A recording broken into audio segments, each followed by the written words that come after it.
present-day Parliament building along Parliament Road in Nairobi is among Kenya's most iconic landmarks. This Victorian architectural masterpiece is where our elected representatives meet to make laws that affect our country and by extension anyone living in it. But Parliament building hasn't always been on this spot. The journey that led to the laying of the foundation stone of Parliament as we know it today began over 100 years ago. Being a British colony, the first recorded sitting of Parliament was that of the Colonial Legislative Council in August 1907. It was composed of 7 members and was chaired by the then Governor, Sir James Hayes Sadler. The All-Whites Legislative Council comprised 4 ex officio and 3 official members, all nominated by the Governor. This first meeting was held in an old wooden and corrugated iron sheets building off the then White House Road, where the current Railway Golf Club stands, off the present-day Haile Selassie Avenue in Nairobi. For the next 13 years, the Legislative Council met in that humble building or at Government House in either Nairobi or Mombasa. In 1920, accommodation for the Legislative Council was rented in the Memorial Hall, which is today's Bank of India, along Kenyatta Avenue, where it was hosted until 1953. During the period of tenancy at Memorial Hall, various milestones were achieved. In October 1944, the Governor nominated Eliud Mathu to represent the African interests in the Council by taking the place of one European who represented the Africans. Mathu became the first black African member of the Legislative Council. In 1946, one more African was appointed to replace another European in the Council. And in 1948, the Governor, who had all along presided over the Legislative Council, appointed a Speaker, Mr. W.K. Horn, to take his place and to preside over future meetings. This marked the beginning of speakership in the history of the Kenyan Parliament.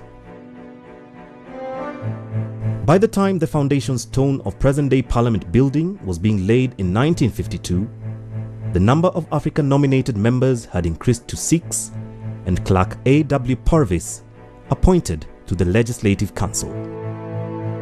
After over 30 years in the Memorial Hall, the Legislative Council moved into the current location of Parliament buildings in the city square of Nairobi. These buildings were officially opened by the then Governor, Sir Evelyn Baring, on Tuesday 16th February 1954. In May 1956, Her Majesty the Queen of England gave authority for Kenya's legislature to possess a mace. In November 1956, a mace which was made of mvuli was placed on the table of the House during the opening of the 11th Council. The official mace, made of ivory and silver gilt, was completed and presented to the Speaker by the Governor at the sitting of the Council on 20th April 1958. The mace symbolizes the authority of the House and the chair and is placed on the table with its head facing the majority or government side. The first Lancaster Conference of January 1960 made it apparent that Kenya would soon attain independence and therefore laid out the constitutional framework for the country. The second Lancaster House Constitutional Conference of February 1962 bore a new constitution that provided for the former Legislative Council to be replaced by 2 houses, the Senate and the House of Representatives. Gentlemen, this conference is of crucial importance to the future of Kenya. Upon the degree of our success or failure will depend the well-being, the livelihood, and perhaps even the physical safety of all the citizens of Kenya, of whatever race or creed. There were to be 41 senators elected to represent the administrative districts and 117 constituency elected members of the House of Representatives. 12 specially elected members chosen by the House sitting in an electoral college, and the Attorney General as an ex officio member. Each house was to elect its own speaker. In February 1963, final constitutional review and consultations were held in Nairobi. A general election was held in May 1963, in which KANU, led by Mzee Jomo Kenyatta, won the overall majority against the other parties.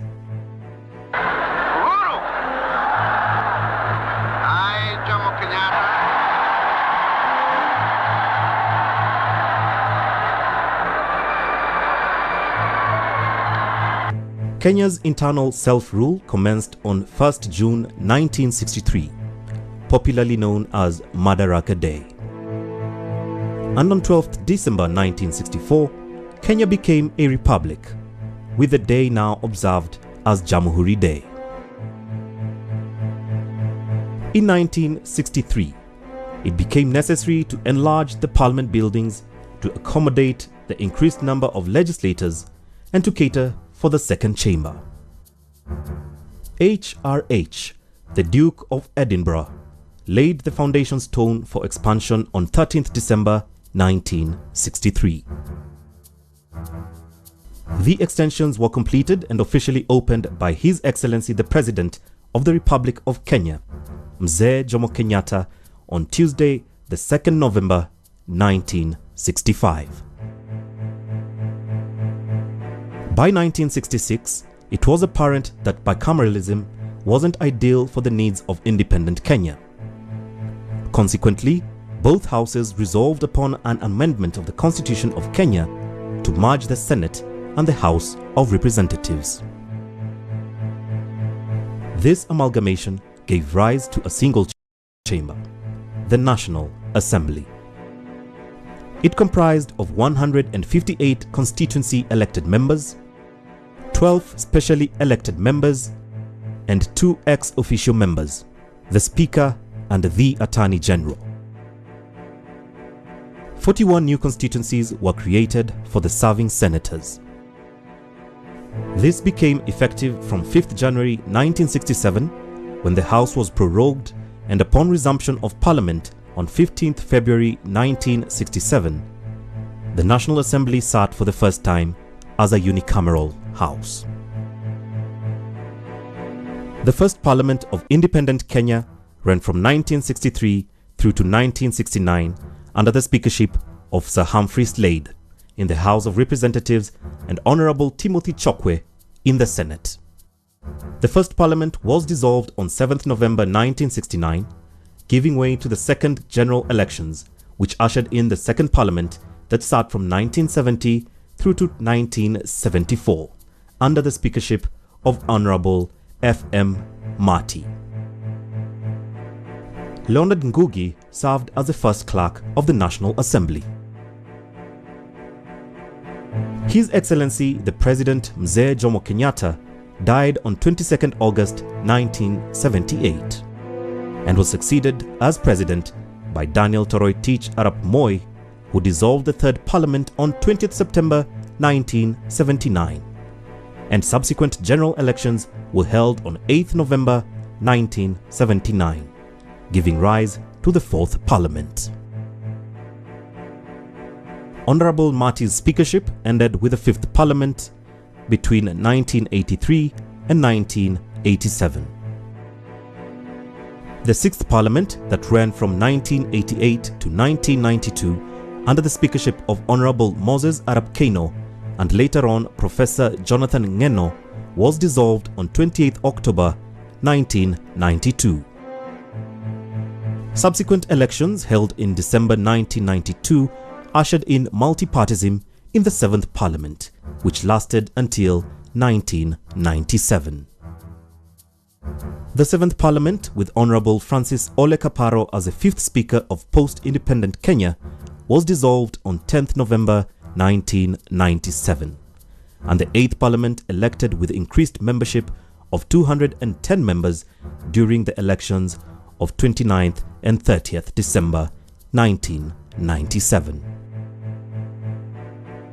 The 8th Parliament was dissolved on 25th October 2002.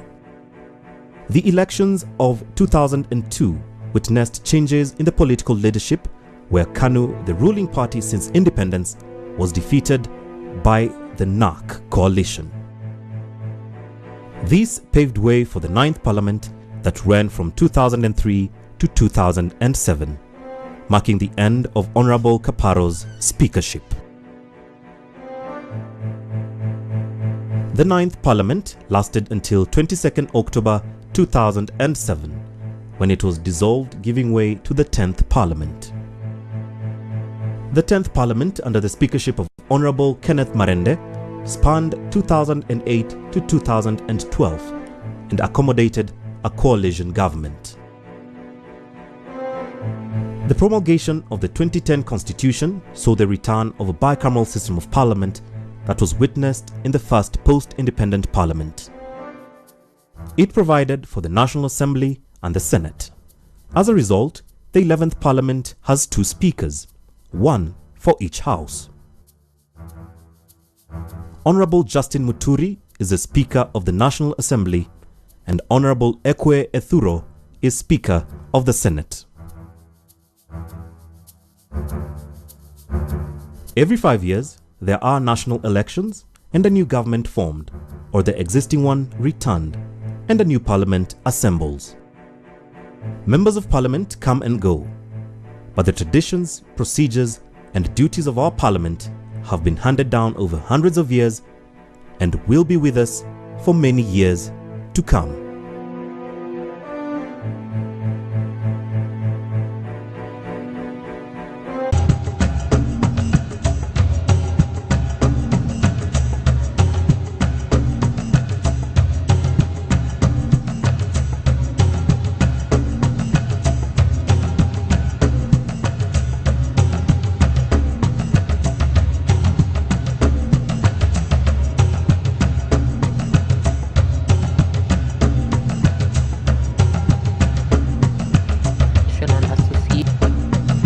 Financial status and obligations, 6 sources of income and net worth with justification. So we hope to see investigation as to the sources of income, what references are attached. So hopefully we'll get to also see the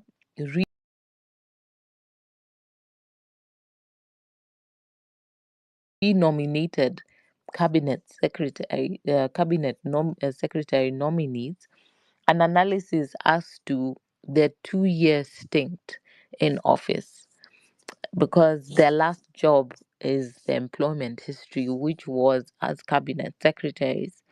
So those are part of the legal provisions that should be guiding the process. And my co-host will be Manuel Hosea, and I'll be adding one of our speakers as a co-host as well, to open the floor and start this discourse. I hope I've been able to share an opening that can guide the conversations. So thank you, Manwa, and welcome. Thank you, Madam President, for that introduction. I think you've laid down the process that is required and that we expect the National Assembly to follow while they start the process of vetting the new cabinet secretaries who have been proposed, nominated by the President, and whose names were sent to the National Assembly for that exercise of vetting. It's very important to note that the office of the Cabinet Secretary is the highest policy level office in the country. And these are individuals who are expected to run the different ministries and government offices across the country that have an impact on our daily lives as Kenyan citizens. And I think the threshold created under the Constitution, as enumerated by the President, Faith, is a process that we are keen to follow to ensure that at least that process is met. Previously, we have never had the National Assembly reject some of the names proposed by the President for approval by Parliament. We expect that this time round, perhaps the views presented by the members of the public will be taken into consideration. And this is in line with the decision that was issued by the Court of Appeal yesterday on the questions and the new parameters on public participation. Our expectation is that they will factor in the memoranda, the proposals made by the members of the public in the vetting process, so that that scrutiny that is contained under the Constitution on leadership and integrity, the scrutiny that is under Chapter 6 of the Constitution, is met. And this process was put under the Constitution deliberately to ensure that the individuals holding these highest policy offices have the relevant professional qualifications, they have the relevant experience, they have the relevant integrity, they have the relevant ethics on questions of governance.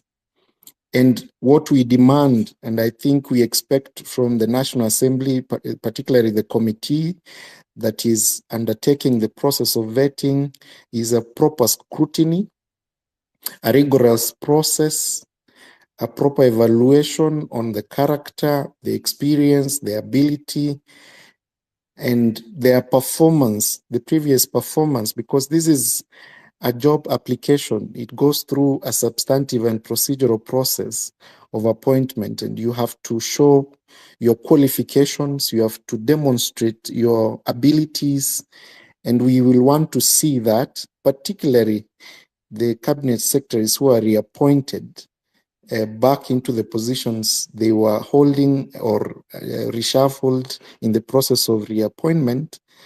We will need them to perhaps demonstrate to the National Assembly and the committee as to what they did to deserve a second chance to run the same ministries that they have been nominated to actually sit as cabinet secretaries.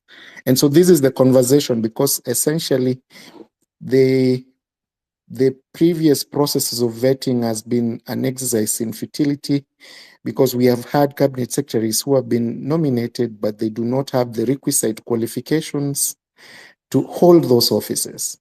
And I think the important question, the committee that is doing this and the general National Assembly needs to ask itself is, why did we find ourselves here? What led to the president declaring, dismissing the entire cabinet from office and starting the process afresh? And so that once we remind ourselves how we got here, then it's very easy for us to pick nominees, and the National Assembly is able to pick nominees who will be able to represent the best interests of the members of the public. Remember, these individuals are going to serve the members of the public, and the vetting process is being undertaken by the representatives of the people. And we need to remind the members of parliament that this is not a process that they have to blind themselves from what has been happening, because if they do that, then they will be committing a second mistake, which will otherwise still bring back the efforts that the members of the public have made to ensure that perhaps we reform the process of vetting itself. We consider the substantive issues, the conduct of these people, the character, their previous character in public office. We scrutinize their ability to run those offices and evaluate them. And before, of course, that vote is made as to whether they can be approved by Parliament as the law requires.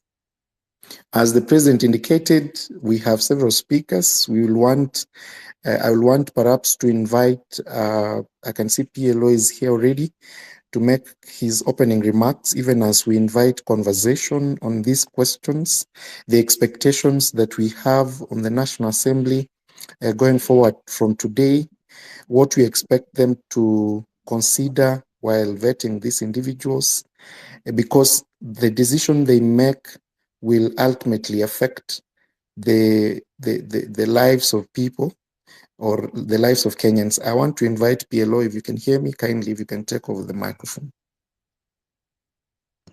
Thank you, my good friend and my learned colleague, Manuel. Thank you, Madam President, for this particular platform to just converse on issues of national importance. And welcome aboard to the rest of the patriots, who are around this space. Again, it will be more than just a pleasure to hear your views as the vetting commences today with the docket of Interior and Coordination of National Government under Professor Kithure Kindiki, until more or less the process is actually completed. So just to build up on the background that was given by Madam President, Article 124, Sub-Article 4, Paragraph A of the Constitution provides that when a House of Parliament considers any appointment for which its approval is actually required under the Constitution or an Act of Parliament, then the appointment shall be considered by a committee of the relevant House.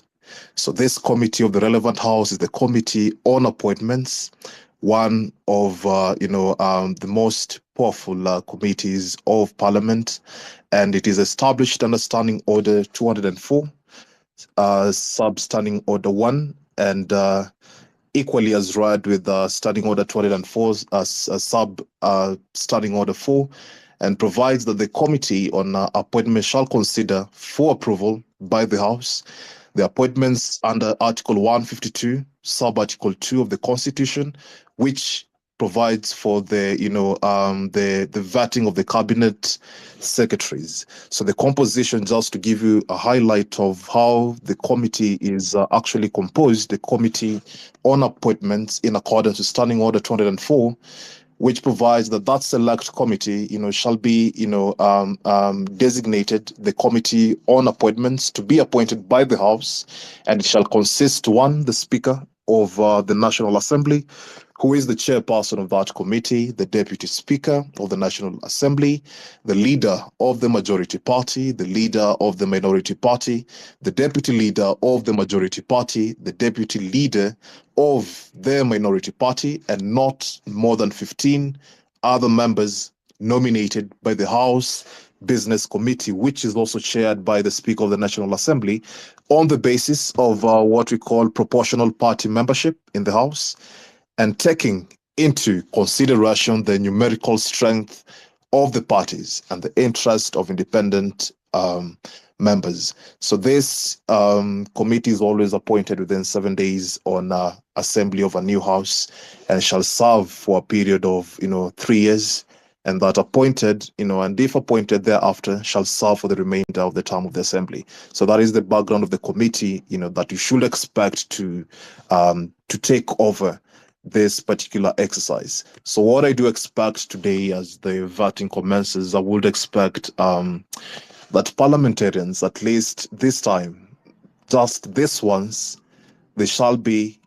brutal with, the kind of questions that they are asking, and that what they shall be seeking is something that reflects their constituent members, and without any favor, without any fear, because as you can see, compared to the last vetting that happened, back in 2022, in October thereabouts, well, a lot has changed in between. So the 2 years for those who had already served in that particular 2-year period, shall and should, account for what they have done in their, tenure in office, and so on and so forth. So the lawmakers, have a lot of work to do beginning today, just to change the conviction. And as in the recent past, the the nominees, the people who had expected to be locked out, easily sailed through. You saw, one of the cabinet secretaries,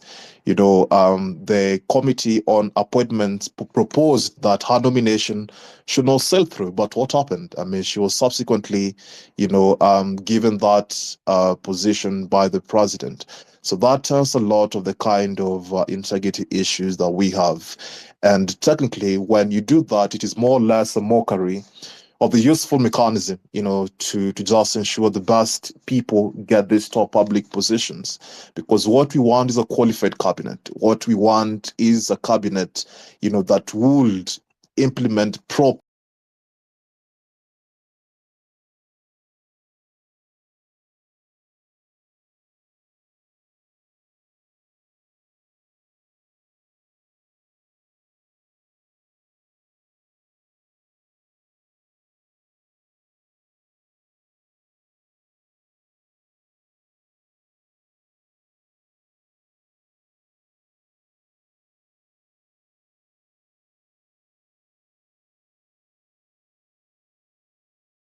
a lot needs to be done to just rewrite the stars and win back public confidence of the issues of administration. So that is my opening statement, and I would run it back to Manwa just to kickstart this particular session. And I thank you. Thank you, PLO, for those contributions. I want to invite Howard. I think you have the microphone. If you can proceed kindly. Good morning, everyone. First of all, I would like to thank Madam President, Faith. Congratulations on the award. Actually, you are leading by a very good example. We are proud of you. We can see a mark. It is just a few months in office and we can see a very good mark. Secondly, I would like to thank all the ladies in office. I would like them to ape your example, and I know Kenya shall be in a very better place. Number two, I would like to thank everyone who is in the space. I know by sharing, we have some solutions on things that affect us.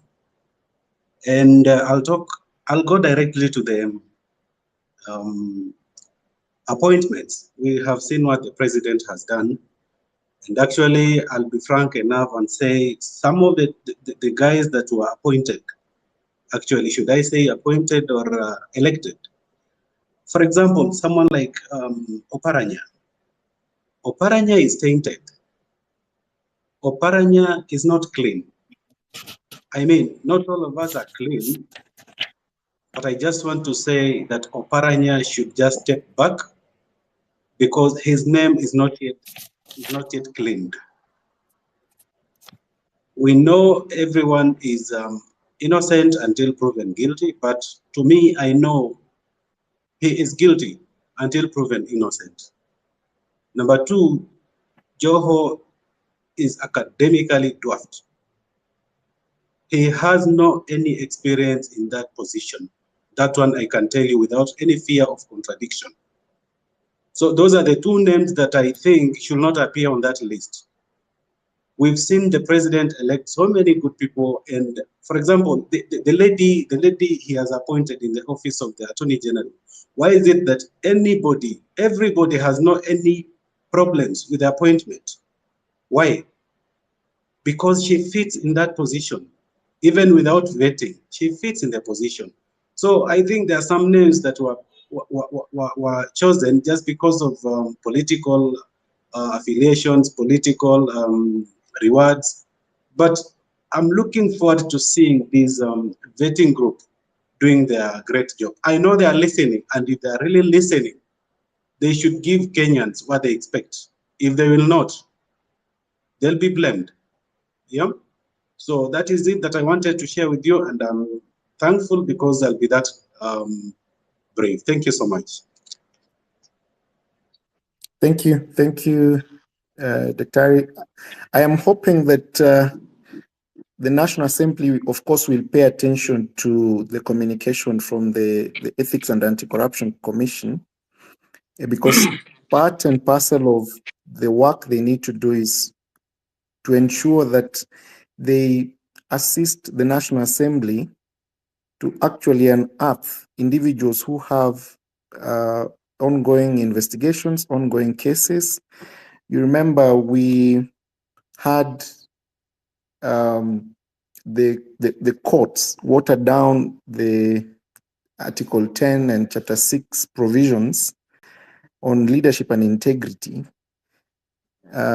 immediately after, before the elections of 2013, when, of course, the then aspirants for the position of president and deputy president were indicted before the International Criminal Court on crimes against humanity.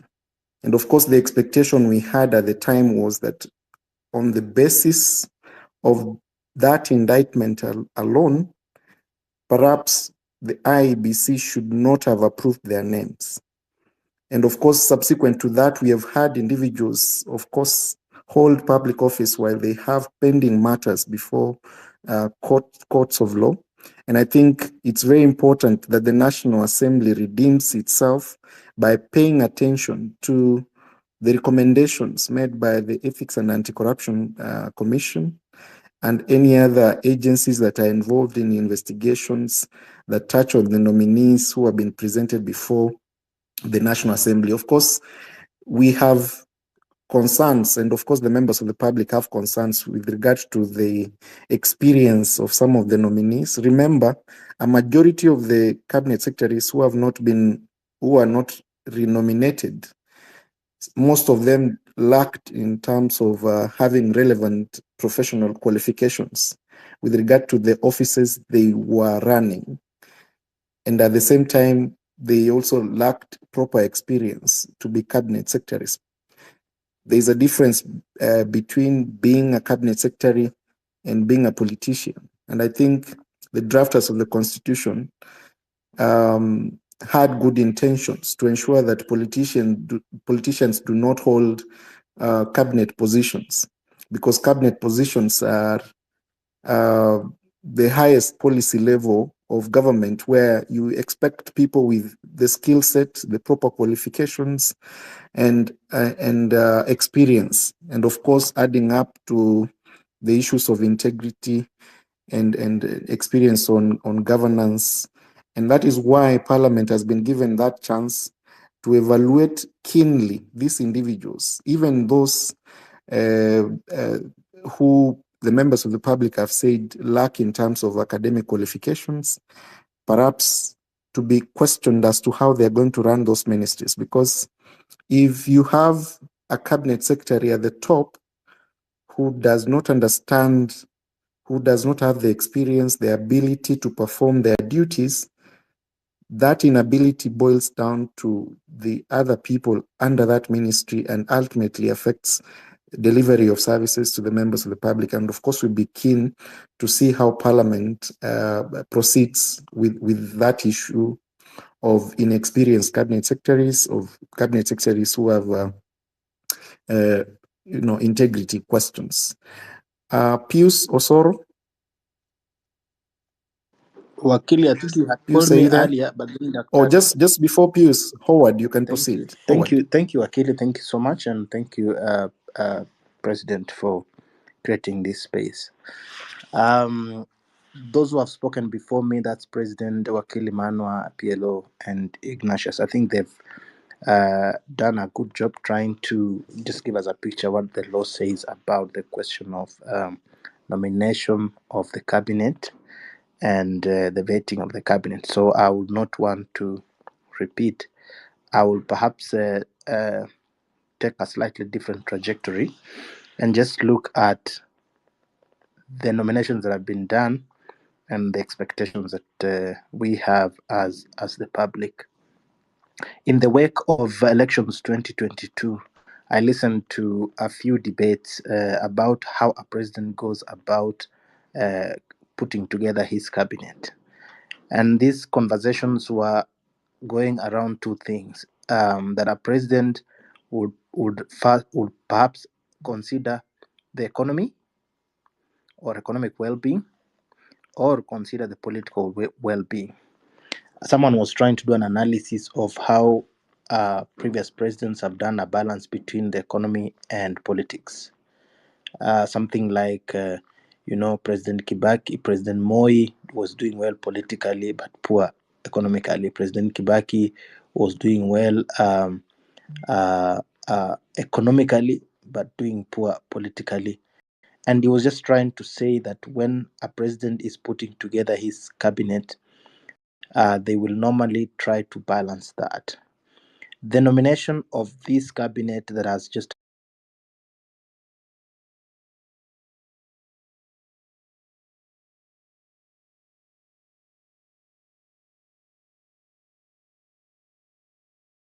happened, it appears that President William Ruto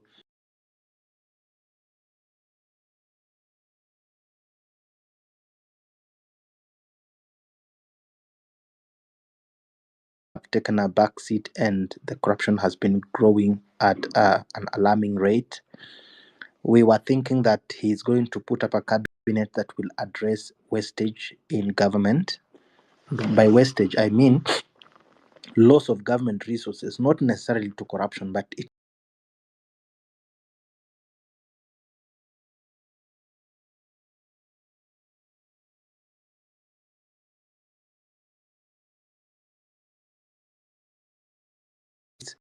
money.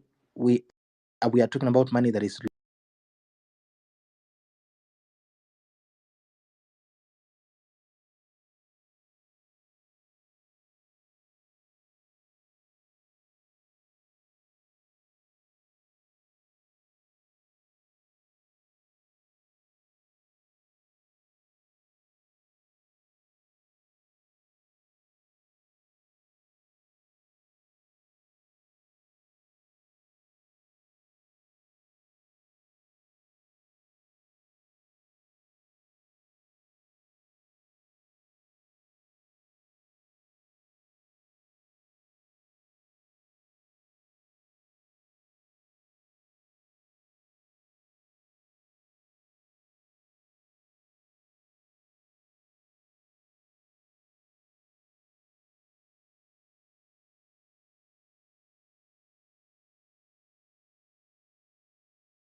and your status of compliance with all the relevant agencies of government that we passed on to you. You have 5 minutes for this exercise. Thank you, Mr. Speaker and honorable members of this committee. Mr. Speaker, my name is Kithure Kindiki. I am 52 years old. I was born in Tharaka Nithi and grew up there, went to primary school there, and upon my completion of secondary education, I studied law. I have a Bachelor of Laws degree from Moi University, which I obtained in 1998. I have a Master of Law from the University of Pretoria, and I have a PhD in International Law from the University of Pretoria, which I obtained in 2002. I am married. I have 3 children, and I have worked in the last 25, 26 years in various capacities. I'm an advocate of the High Court of Kenya of 24 years standing. And in the process of my career, Honorable Speaker, I have worked as a lecturer. I taught at Moi University for 3 years and later on at the University of Nairobi for 9 years. I rose from the position of assistant lecturer until I became Associate Dean of the Faculty of Law at the University of Nairobi. In between, I was head of Department of Public Law. I have been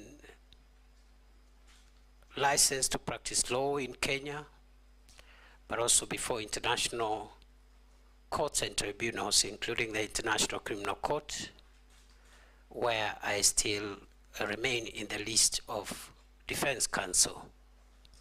Mr. Speaker, sir, I've been consulted for many organizations, including UN agencies,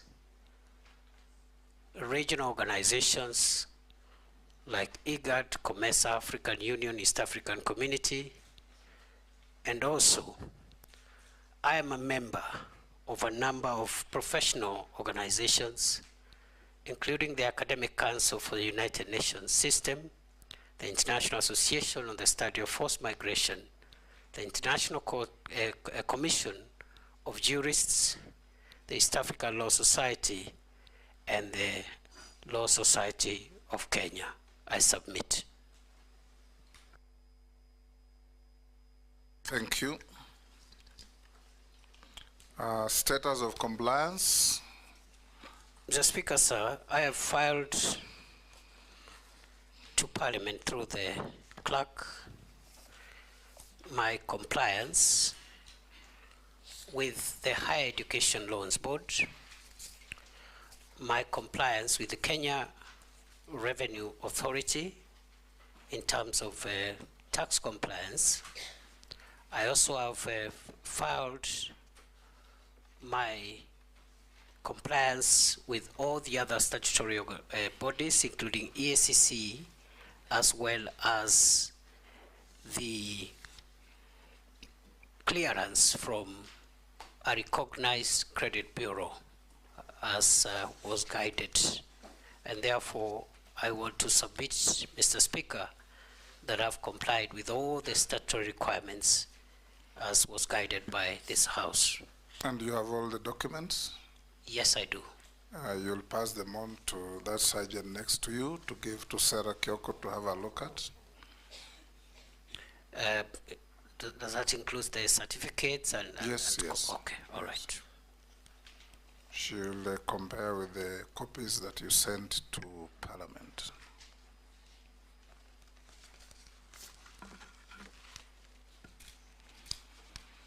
I will now open the session for asking and interrogating the nominee. And I'll give the first shot to the Deputy Speaker.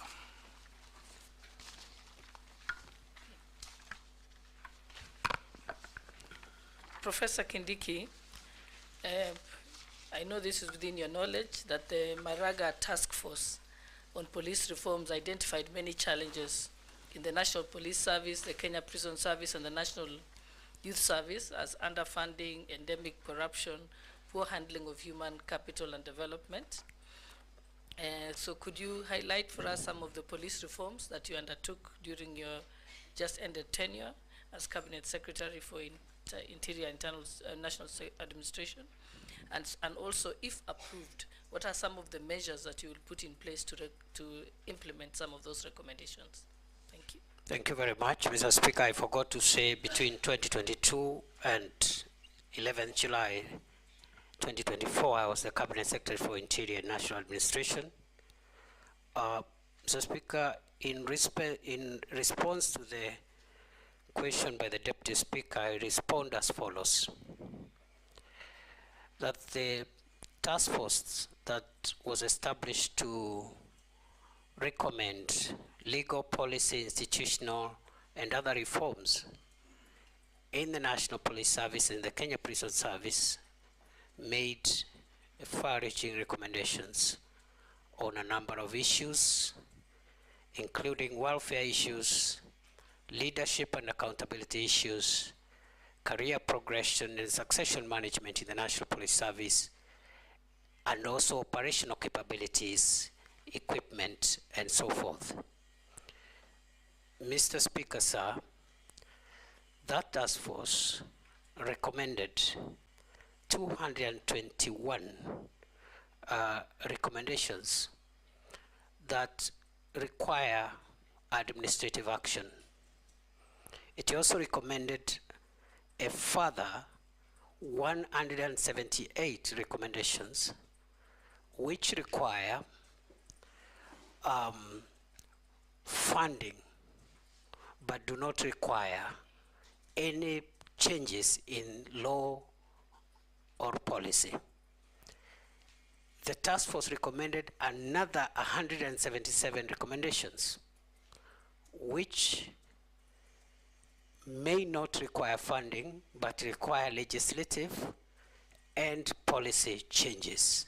And finally, the task force recommended 23 recommendations in connection with the National Police Service, not the Kenya Prison Service. 23 of them that require consultations and concurrence with the National Security Council. We have, in the period when I have been the Cabinet Secretary for Interior, we have been able to take action on some of the recommendations that did not require legal or policy changes. For example, we've rolled out a massive police equipment modernization program, which will be rolled out in 5 years. And already under my leadership, we were able to convince the government and the National Treasury to allocate 7 billion shillings, which has already been spent to buy air and land assets to assist officers who have been exposed to great danger, those that are helping to keep the country safe in the front line, in the fight against terror, the fight against banditry and other sophisticated organized crimes. And therefore, this equipment is already up and running, especially mine resistance, ambush protected vehicles, armored personnel carriers, personal protection equipment, and also aerial unmanned vehicles, which are commonly known as drones. And we've been able to restore the police air wing, which had collapsed. And we have some of the aircrafts which are now operational and helping us with air surveillance. And we have also hoping in the next financial year, if I am approved by this House, we'll be able to purchase additional gunship helicopters to help us finish the remaining work in terms of the fight against terror, the fight against banditry and other organized crimes. Mr. Speaker, I also need to point out that because of the grave issues around leadership and succession management and career progression in the National Police Service, during my 21 months as the Cabinet Secretary for Interior, we've been able to put in place, operationalize the National Police Leadership Academy, which we opened, His Excellency the President opened in Ngong. And this is the academy that is helping us put together a curriculum that will help us put in place short courses, professional courses to retool, reskill our police officers, especially those that are in leadership, and also provide a fast-track process of identifying, nurturing leadership among our police officers And therefore, going forward, with the academy now operational, we believe that in the next few years, we're going to inculcate not only fast succession management and career progression program, but also we're going to have a very motivated leadership within our police officers. We have also, of course, taken action around welfare issues. Already the increments for the first increments that were proposed by the task force have already been put in place. We have also, in terms of giving motivation to our officers, also operationalized the National Police Service Hospital, which is supposed to take care of those who are injured in the front line so that they are not exposed to health or even subsequent risks when they visit ordinary hospitals. So by and large, that's what we've done. And finally, on the proposals that require legislative reforms and policy reforms, we have formulated about 6 pieces of legislation which are ready. They are just waiting for stakeholder participation, and then they'll be conveyed to her opening statement is that... If I can highlight this as I end that response, Mr. Speaker, they include, number 1, the National Police Service Amendment Bill 2024, the National Police Service Commission Amendment Bill 2024, the National Forensic Laboratory Services Bill 2024. We have also formulated a bill which will also assist us in the leadership and the command oversight in the National Police Service. I submit. Thank you, Majority Leader. Thank you, Honorable Speaker. My question to the CS nominee relates to just where he stopped on the legal and legislative proposals that he was considering before his exit from the ministry, and more so around the issue of implementation of Article 37 of the Constitution on the right of Kenyans to picket, assemble, demonstrate peaceably. And CS, you have seen in the recent past a lot of confrontations between members of the public and the police. And it's my view that principally why this has been so is because you have failed to designate picketing corners, and Kenyans imagine you can picket anywhere and everywhere, including in some areas that you consider restricted areas. I would want to hear what is it that you would intend to do if you are reappointed and approved by this committee to ensure that there are no more confrontations between members of the public who want to peaceably assemble and picket and the police. 2, there seems to have been a complete breakdown in administrative and security structures in the country. And I say that in view of when you came into office, the Shakahola massacre, where up to now we don't know how many Kenyans lost their lives in Shakahola. We have seen in the recent past Kware here in Nairobi. In a country like ours, how is it possible where you have chiefs, assistant chiefs, nyumba kumi, and all the structures and security and administrative structures that we have, that 20, 40 people can be killed around one small area like Kware, in the full view of the security and administrative structures without government coming to know. And the same thing happened to Shakahola. And I would want to hear what is it that you would intend to do to make sure that there is restoration of administrative and security structures right at the village level to secure our country. Mr. Speaker, sir, it is true there is work that requires to be done to ensure that the people of Kenya enjoy their constitutional right and freedom to assemble, picket, and demonstrate, and present petitions to public authorities, while at the same time maintaining public order and also ensuring the rights of other people. Before I was dismissed on 11th of July, I had actually finalized the draft regulations to the Public Order Act, which will be the statutory instrument to be processed for purposes of giving effect to the enjoyment of that right, not to curtail that right, because a statute cannot curtail a constitutional right, but to give effect to how that right will be exercised.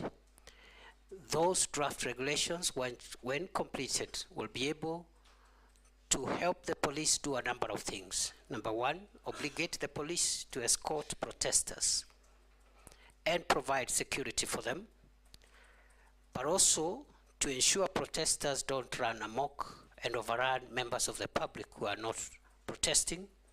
Number three, it will require those protesting to notify the police and tell and also give the number of protesters so that the appropriate arrangements are made. It will also obligate public institutions in all arms of government, all public institutions, to designate an area within their premises or within the vicinity of their premises where a group of protesters who want to present petitions can stand, demonstrate, and present petitions to that public office or that public institution. Those regulations also will of course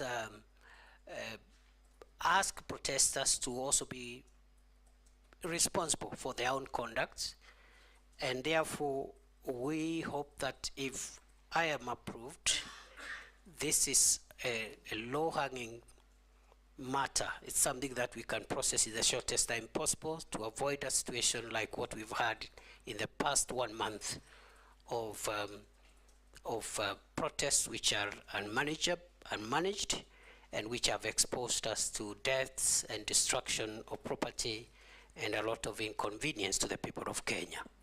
On the second question by the leader of the majority party, it is true that we have experienced a number of security incidents that should not have happened in the first place. And let me say that first and foremost,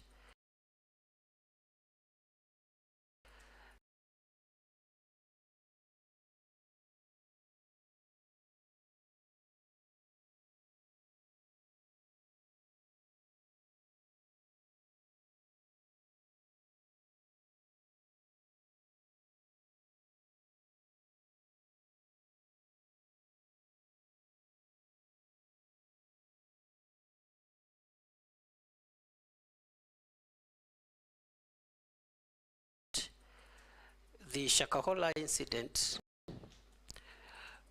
didn't happen when it became public. It happened over quite a number of years, and it's an indictment actually on our ability as a country to be able to prevent some of these sophisticated crimes from hurting our people. I am on record to having apologized on behalf of previous and the present administration for that breach, because the radicalization and the criminal activity around Shakahola began in 2019-2020. But the manifestation in terms of people dying and being buried was something that happened sometimes in 2022.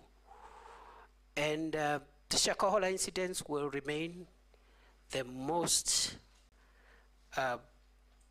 tragic security breach in the history of our country. We have never had a security breach of that magnitude in our country. We have learned the lessons. 2 days ago, the task force that the president had appointed has helped to give us some of the recommendations on what we need to do to avoid that going forward. But also, we believe that the public officials, including security officers who are in charge, must also have their day in being made accountable. We had proposed the establishment of a commission of inquiry to help us put together the accountability process so that we can have recommendations on prosecution and other action. But the commission of inquiry was stopped by our courts, and we were unable to move. But with or without the commission of inquiry, I want to assure the people of Kenya, if I am approved, one of my priorities will be to make sure that the accountability for the crimes in Shakahola by public officials, including security managers of all arms, of all agencies of the state, must proceed as a way of making sure that we do not have this kind of thing happening again. It is true also recently we had an incident which is actively under investigations around Kware area. Again, the same reasons, gaps in the Ngao and Nyumba Kumi structures, and also our intelligence collection ability. And I just want to say that now that we have finalized the proposals and we know what we need to do nominated. To our National Police Service. Some of them have been poached. My next assignment, if I am approved by this House, will be to initiate far-reaching reforms in the national government administration system to ensure that we restructure the Ngao system, make it more responsive, modernize it, and distribute it to the lowest level in a manner which helps us to avoid incidents like this when we have serious security breaches, yet we have government officials paid by the people of Kenya to make sure that the country is safe. So I want to admit those were very unfortunate incidents, and national security being a work in progress and a perpetual project, we have learned the lessons, and we are going to make sure that we strengthen and seal the gaps to ensure that we make our homeland safer than it has been before. Thank you. Minority Leader. Thank you, Mr. Speaker. Mr. Speaker, I would like to ask the nominee, Professor Abraham, that, Mr. Speaker, Mr. Chairman, he is one of the two people who have been reappointed to the cabinet to the same docket that they were serving previously, the last 2 years. I want to ask you a question, Professor, that what do you think makes you feel that you can serve in that docket again? Because why I'm asking that question is because if you look at what happened in the last 2 months in this country, the demonstrations and the kind of thing that happened, in my view, you look like somebody who was lost. Your presence was not being felt. Your omnipresence was not being felt, if I may say so, because you could see abductions were happening, human rights abuses were happening, but the minister's voice was not being heard in that situation. What do you think, what makes you think that you can serve again in the same docket? But the next question is that you have also seen widely, you have been widely accused the last 2 months or the last 1 year that you've presided over human rights abuses from time you've been appointed CS till last month. Particularly what happened, for example, on 25th of July 2024, and also during the Azimio demonstrations last year. more than 75 Kenyans lost their lives. And last month also, more than 50 Kenyans lost their lives. So there's a feeling that the National Police response to protest is stuck in the old way of doing things. So the question is, to what extent do you think ministerial responsibility for the brutality meted on Kenyans by security organs? At what level do you think you can take responsibility for that? What new ways are you going now to do to stop that? So my question is, in spite of all these abuses that have happened, in spite of all the problems that Kenyans have encountered, what is this new idea that you will employ this time if you are approved by this House? Because one of the things we are looking at, Professor, Chairman, is the suitability of the person to hold that office. What makes you think you are suitable in spite of all those problems that you have encountered the last 2 months? Thank you, Chair. Professor, proceed. Thank you, Mr. Speaker, sir, and honorable members. I was in office for 21 months, 623 days. I can account for each and every day of my stay in office. I woke up every day, and my focus has been to ensure that our country is safe. I have risen before dawn every day, including Sundays, and gone to sleep very late, simply because of the demands of our homeland security. I believe that I am suitable for reappointment because during those 21 months, during those 623 days, I have been able to keep the country fairly safe, especially in the fight against terror. Previously, we had an escalation around 2021-2022 of terror attacks in northern Kenya and the Boni Enclave.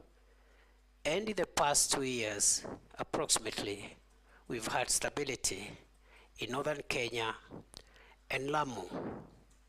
I believe I am suitable, Honorable Speaker, because the crime of banditry has been reduced significantly, in my estimation, by more than 75%, even if pockets of insecurity continue to be experienced. And we do know where the gaps are and what needs to be done to even bring this problem to a complete end. Mr. Speaker, I have visited all the 47 counties, some of the counties numerous times. I've been to Lamu 21 times in 21 months. I've been to Samburu 8 times. I've been to Baringo 13 times. I've been to many other counties. And therefore, I have not been lazy. I've been diligent. And I've conducted myself within the parameters of Article 73, which requires me to conduct myself in a manner that brings honor to the nation and dignity to the office I hold. I have worked with officers at the headquarters, but I've also sat down in numerous meetings to work with officers at regional, county, and sub-county levels to make sure that we share decision-making processes and decision implementation processes. I believe, Mr. Speaker, the question has been directed to the events of the recent weeks. And I want to respond as follows. That the reason that I didn't talk every day is because the events the Honorable Member is referring to were mainly operational issues. The work of the Minister, the Cabinet Secretary for Interior, as envisaged in Article 245 of the Constitution, is to give the organs of national security that fall under that ministry, policy, direction, and policy guidance. And in particular, because we are talking about the police, Mr. Speaker, the police is under independent command, Article 245, paragraph 2. There are only two people who can give the Inspector General of Police directives. First, the Cabinet Secretary for Interior, but only on policy issues. Number two, the the Director of Public Prosecutions in matters in investigations of criminal activities. Other than that, operational matters are handled by the command of the National Police Service, and therefore the minister doesn't give operational directives. We have communicated the policy during my time in office, the policy of the Kenya Kwanza administration on policing, which includes zero tolerance on extrajudicial killings, zero tolerance on abuse of human rights, and restraints in the use of force.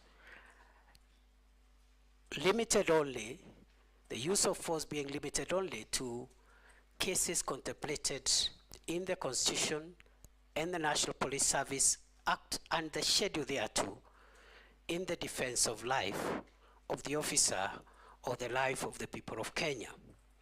Therefore, it is unfortunate that during a recent protests, we witnessed the death of 42 Kenyans.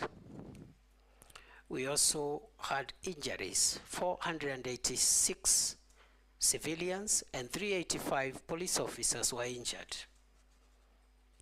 We had about 1,387 arrests. We had 54 police cars destroyed and 110 motor vehicles belonging to the people of Kenya also destroyed in those protests. And therefore, I want to submit as follows: that the operational responsibility of policing lies with the command of the National Police Service. It is my estimation that on a broader scale of things, generally, the police tried their best to protect the country against mobs of criminals, arsonists, and other dangerous people, including those who visited Parliament and wanted to kill parliamentarians and other people. The police did their best. And in the event, as it is possible, that any officer went beyond what is allowed in terms of the use of force, it is now the work of the Independent Police Oversight Authority and other accountability agencies to help the country to bring to closure the issue of justice for excess use of force. I want to submit as follows, Mr. Speaker, that even beyond the police having independent operational command, the issue of the use of firearms by a police officer is individual. If you read the National Police Service Act and the Schedule 6 to that Act, every police officer has individual responsibility on how they use firearms. You cannot, the Inspector General of Police will not be there to tell the police, the officer, shoot this one, don't shoot this one. There will be an operational order that will generally guide the police officer. So the accountability of the IG will be on the operational order, which is publicly available, whether that operational order met the constitutional threshold, but the use of force by individual officers is an individual responsibility issue. Other than that, I commend generally those officers who tried their best in very difficult circumstances to help the country come to terms with what happened, and hope and will see to it, if I am reappointed, that the accountability for those who violated the law is pursued conclusively. I submit.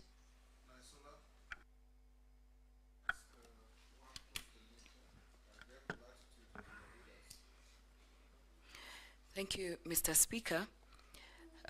This question will just require yes or no. So then I'll be able to ask the next one.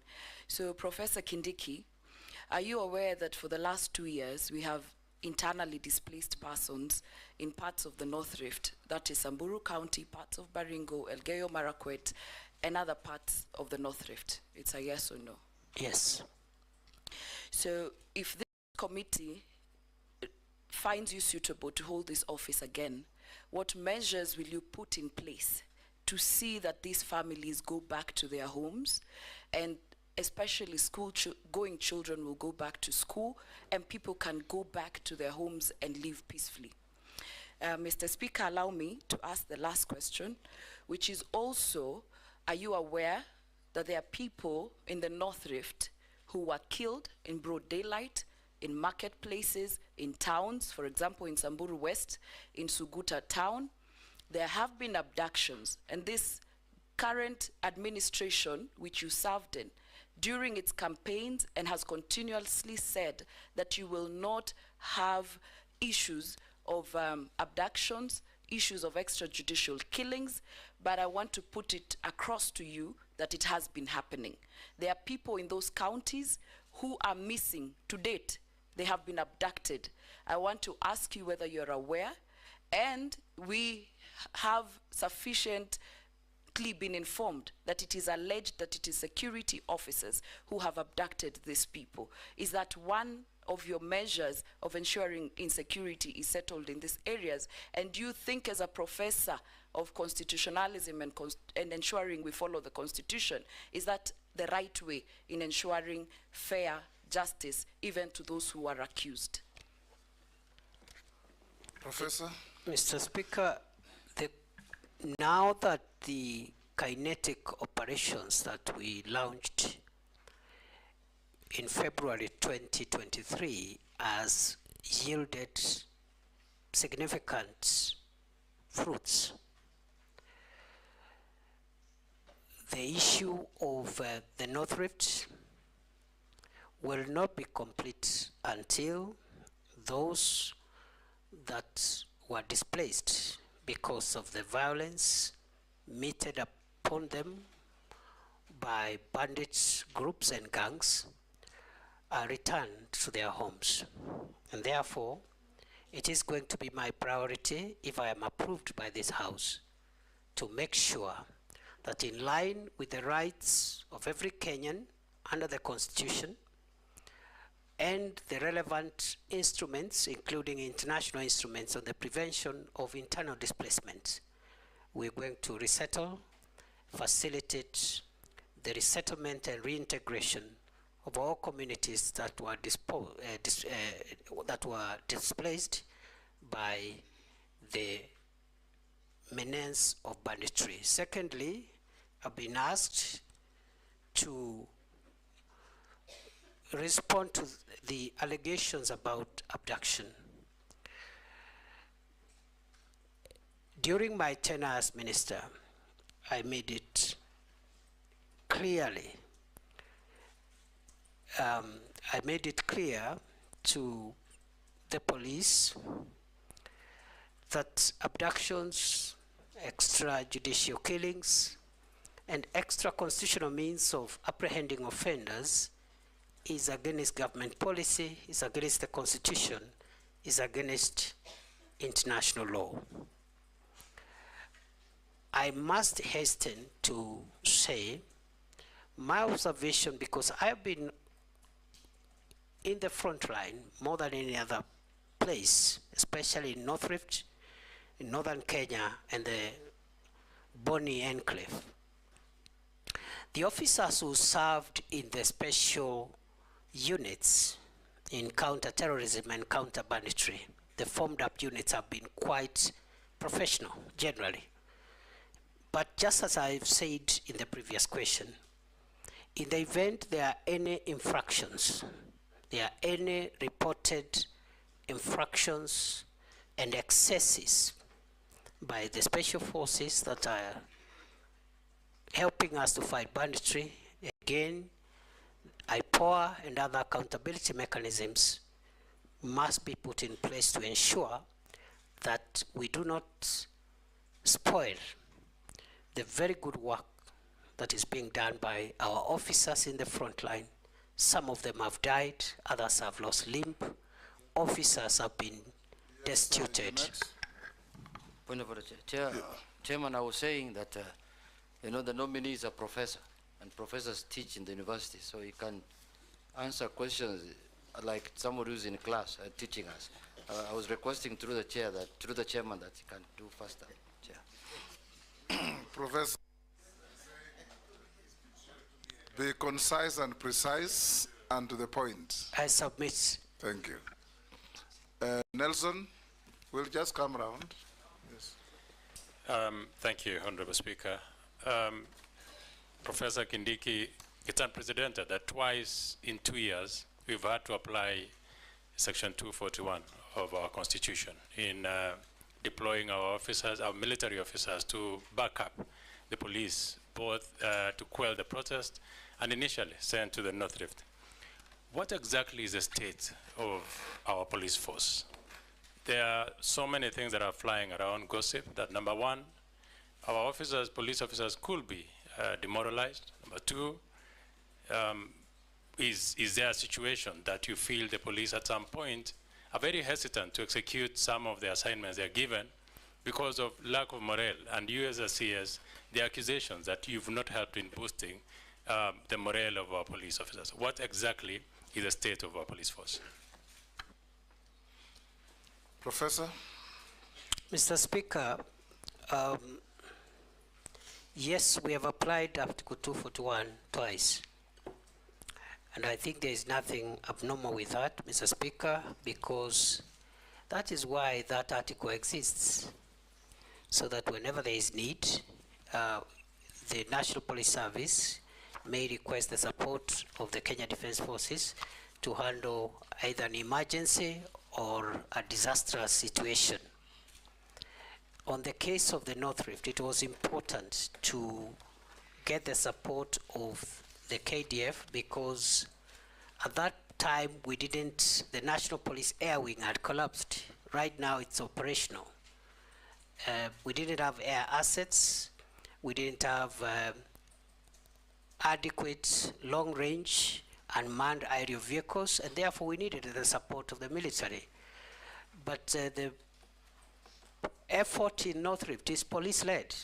In fact, the military has been supportive in the periphery. It's police-led. Even in terms of numbers, we have 4,500 police officers against less than 1,000 KDF officers. With regard to the recent emergency we had, again, what we had on 25th of June was unprecedented. And our calling of the KDF was simply to put them on standby should they be needed. And you've seen they have not been needed. But it was a precaution because the criminals who wanted to burn Parliament were also threatening to burn State House and other critical installations. So if that was not reason enough to put KDF on standby legally, I don't think any other situation would have met threshold, because what we faced in the last month, in our view, was existential threat, not just to the arms of government, but to the state itself. And therefore, the police is in good shape. There are issues of welfare, which we are handling. I've already mentioned about the salary increments, which we have started implementing. there's issues around housing. There are also issues about leave and so forth and so on. Medication, I've just talked about the hospital that we've established for them, fully fledged level 4 hospital. We have one for the border police again, which again we operationalized under my leadership in Kanyonyo for the formed up units. So yes, there is more to be done, but it is not true to say that the police force is demoralized. They have done a good job, and when it's necessary, we have called in the KDF in accordance with the law when we feel that the situation is an emergency. I submit. Hossein. I thank you, Honorable Speaker, for giving me this opportunity. Professor, and Honorable Chairman, I want to rely on section, I'm on this side, Professor. I want to rely on section 6 and section 7 of the Act in terms of suitability of the candidate the position he has been nominated.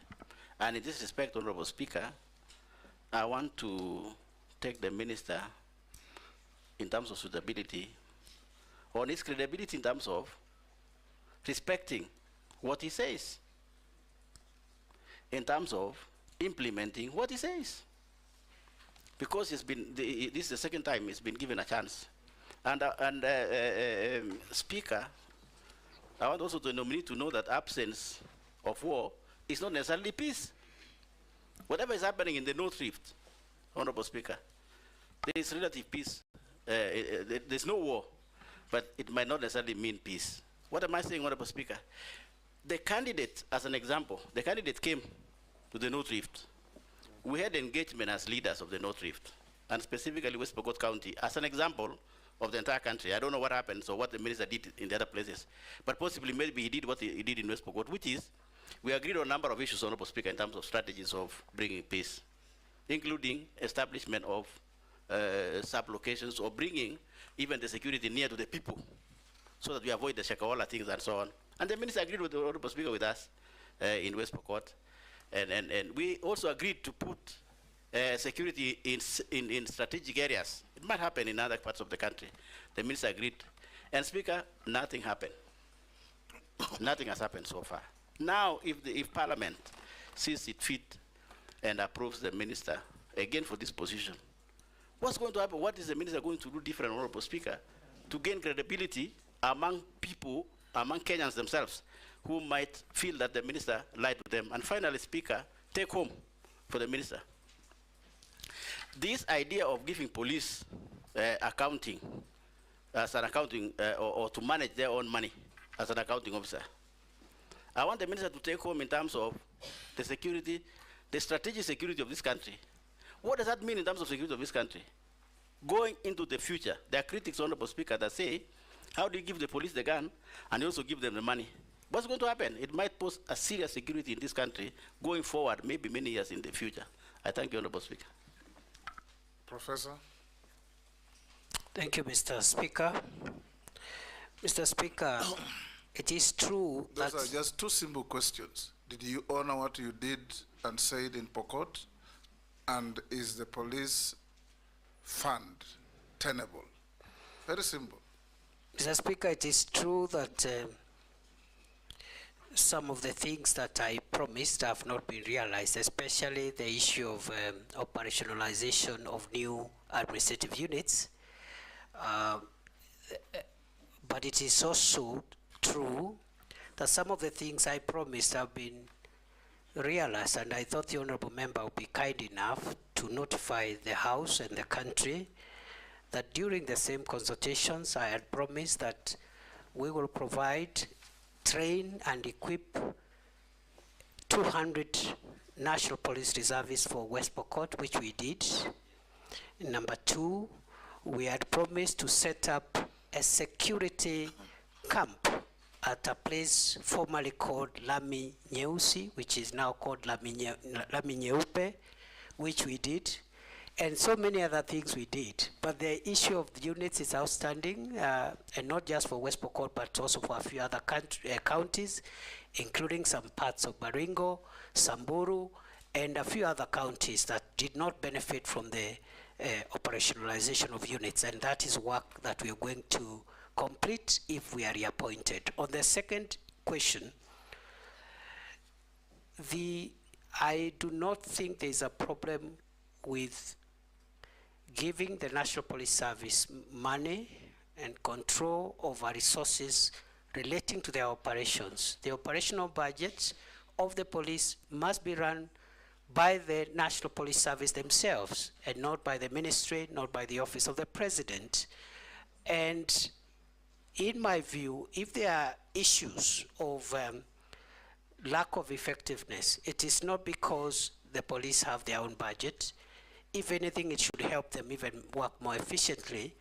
Therefore, the question should be, now that the police have their operational budget, what prevents them from serving the people of Kenya in a better manner? And those are issues that we'll be looking at if we are reappointed. In any case, Parliament oversights the use of that money. Gikaria? Thank you, Chair. Professor Kindiki, in the recent past in this demonstration, two young men, Michael Kihunga Nyagodhie and another young man called Kevin Maganga, were shot dead in Nakuru. The family has been trying to get some information from IPOA. It is alleged that the the IPOA is not receiving required information from the police service. This has posed a great challenge to IPOA executing its oversight mandate. If approved for this appointment, Honorable Kindiki, what steps will you take to ensure that the two institutions work seamlessly for the benefit of Kenyans? And secondly, how will you strengthen IPOA so as to execute its mandate? Second, the Honorable Chair, is about urban criminal gang activities. In the urban areas, particularly in Nakuru, a criminal gang called Confirm, which by what the citizens claim has brought about 5 deaths in every month and hundreds of injuries. Maybe if you're approved and confirmed, what are the steps that you'll take to reduce the increase of criminal activities in urban areas, and particularly in Nakuru, specifically the confirmed criminal gang? Thank you, Chair. Professor. Mr. Speaker, on the first issue,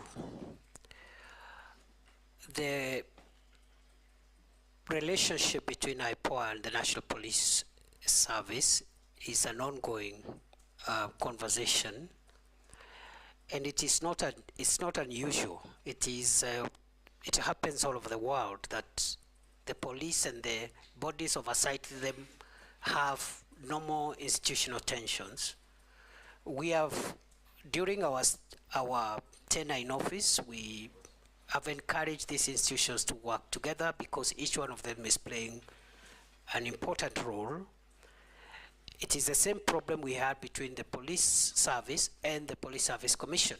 And we did a lot of work and around that, and were able to get a win-win situation where the commission and the police service are working together. So we'll apply the same methods if we are reappointed to make sure that IPOA gets the support it requires from the NPS, and going forward we will support IPOA in terms of more resources, more capacity, but also just brokering the institutional goodwill between themselves and the police. The second question, Mr. Speaker, is on the criminal gangs. It is true, we have had a gang in Nakuru known as Confirm, and urban crime is a major issue. When I took over as CS for Interior, October 2022, there was a lot of gang violence and gang crime in Nairobi. We've been able to reduce and suppress the Nairobi urban criminal activity significantly. We hope that the Nakuru matter could also be resolved. And before I was dismissed from office, I had had a meeting with the leaders of Nakuru County, and we had agreed that according to the feedback the leaders gave us, we needed to change the command, because sometimes many of these performance issues are based on the right command. So we are going to work on it to ensure that we eliminate that gang and other urban gangs in Mombasa and a few other towns that are suffering the same problem. Robert Mbui. Thank you, Mr. Speaker. Professor, Kenya's constitution borrows very heavily from the US one, particularly issues to do with the Bill of Rights. And you swore to uphold this constitution and protect it. Recently, you saw in the US that a gunman tried to shoot a presidential nominee and was actually brought down, but despite that, and even missed, but despite that, the head of Secret Service resigned their post. Now in Kenya, during your tenure as CS, over 100 Kenyans have been killed, murdered by the police. You know that maybe over 1,000 people have been injured, and property worth billions of shillings has been destroyed. Not to forget that a lot of Kenyans have also been abducted, and as we are talking, there are still people, families that are still looking for their loved ones. Now, we did see that the Inspector General of Police resigned. Do you think that as a CS, you should not also have taken responsibility, political responsibility for that failure that the resignation confirms, and also either resigned or declined the appointment? It's also important to note that during these demos that were held, a lot of people were shot. And there is clamor and request and, for justice. In fact, I've attended, one of them was a constituent, Erickson Mutisia, and we've gone to those funerals, and the families are asking for justice. You have forensic evidence because you have the bullets, and you know that every bullet that comes from a gun can be traced. Why have we not seen arrests and arraignment in court of the police officers that are accused or that were involved in these shootings? Because that would appease the public a little bit. Allow me, Mr. Speaker, to also point out that the CS has had, the nominee has had a very illustrious career. And, PhD, you've done consultancy all over. And when you are here for the approval hearings in 2022, after all those many years of working, your wealth was at 544 million. Now, 2 years later, your wealth now is at 694 million. That is a whopping 150 million shillings more. Maybe you could explain to us, is this increase probably related to the office that you hold? It would be important for us to know. And finally, Mr. Speaker, too many questions, Robert. Mr. Speaker, just one last one, because we are doing very well with time, Mr. Speaker. Just one last one, which is because I'm just picking out some of the things that some of the members have said on the matters of insecurity and criminal gangs, Mr. Speaker, that have been out there mugging our people. There's burglaries, in the North Rift, there are all these issues of cattle rustling and all that, which you have admitted there are issues. Now, my question is, when you know that we have such insecurity in the country, what was the logic behind making a decision to send 1,000 police officers to go and secure Haiti when Kenya has a problem? Thank you, Mr. Speaker. Professor. Mr. Speaker, those are three questions. The first one, the Honorable Boy asked about whether I should have resigned. The example the member gave about US, where the candidate for presidency was nearly killed, raises a number of issues. One, he says the person who attempted that was killed. That demonstrates use of force, even in our local context, is allowed, because nobody raised issues with that criminal who was wanted to kill Donald Trump. He was shot dead without questions. Number two, the honorable member has said that the the director of the Secret Service resigned, but also drew a parallel and said our IG also resigned. The minister did not resign in the US. I don't know why the Kenyan minister must resign. And nobody asked the minister to resign, because ministers don't instruct operations, they instruct policy. I can only resign if my policy instruction is unconstitutional or illegal. Then on the question of those unfortunate incidents when Kenyans lost their lives and the quest for justice, I strongly believe that there must be justice and every death that occurred must be accounted for. However, Mr. Speaker, the process of putting together criminal investigations, including forensic evidence, is not something that can be done, can be rushed. It takes a bit of time all over the world, not just in Kenya. I believe IPOA should help the country to get closure, and I have promised, if I am reappointed, I'll encourage the collaboration and support and goodwill between IPOA and the police in terms of providing information so that justice is served. I have also been asked about my wealth, which has increased from 544 million to 694 million. It is true because, first let me start by saying that I have not benefited from any improper business. I have not done any business with government. Let's start from there. I have not applied for any tender by myself, by proxy, by relative, or by anybody. Mr. Speaker, before I was appointed, my wealth was at 544 million. I said at that time, which I still do now, that I have run a business, which today I do not participate in that business. I don't practice law, but my law firm is alive and working, and much of that revenue has actually come through the revenue from my law firm, which is still active but being managed by other people. I think all my salary and allowances have been spent in paying bills. Therefore, most of the increment in my net worth is because of three things. One, the legal fees, some of which was actually pending by the time I was being appointed, and I said it here, that there are some unpaid legal fees, which some of them were paid. In fact, I remember 2 months after I was appointed, one of the clients paid a significant amount of legal fees, which had been pending. Other than that, I do small businesses and so forth and so on. None of my money has come from the public except the salary and the allowances that I'm entitled to.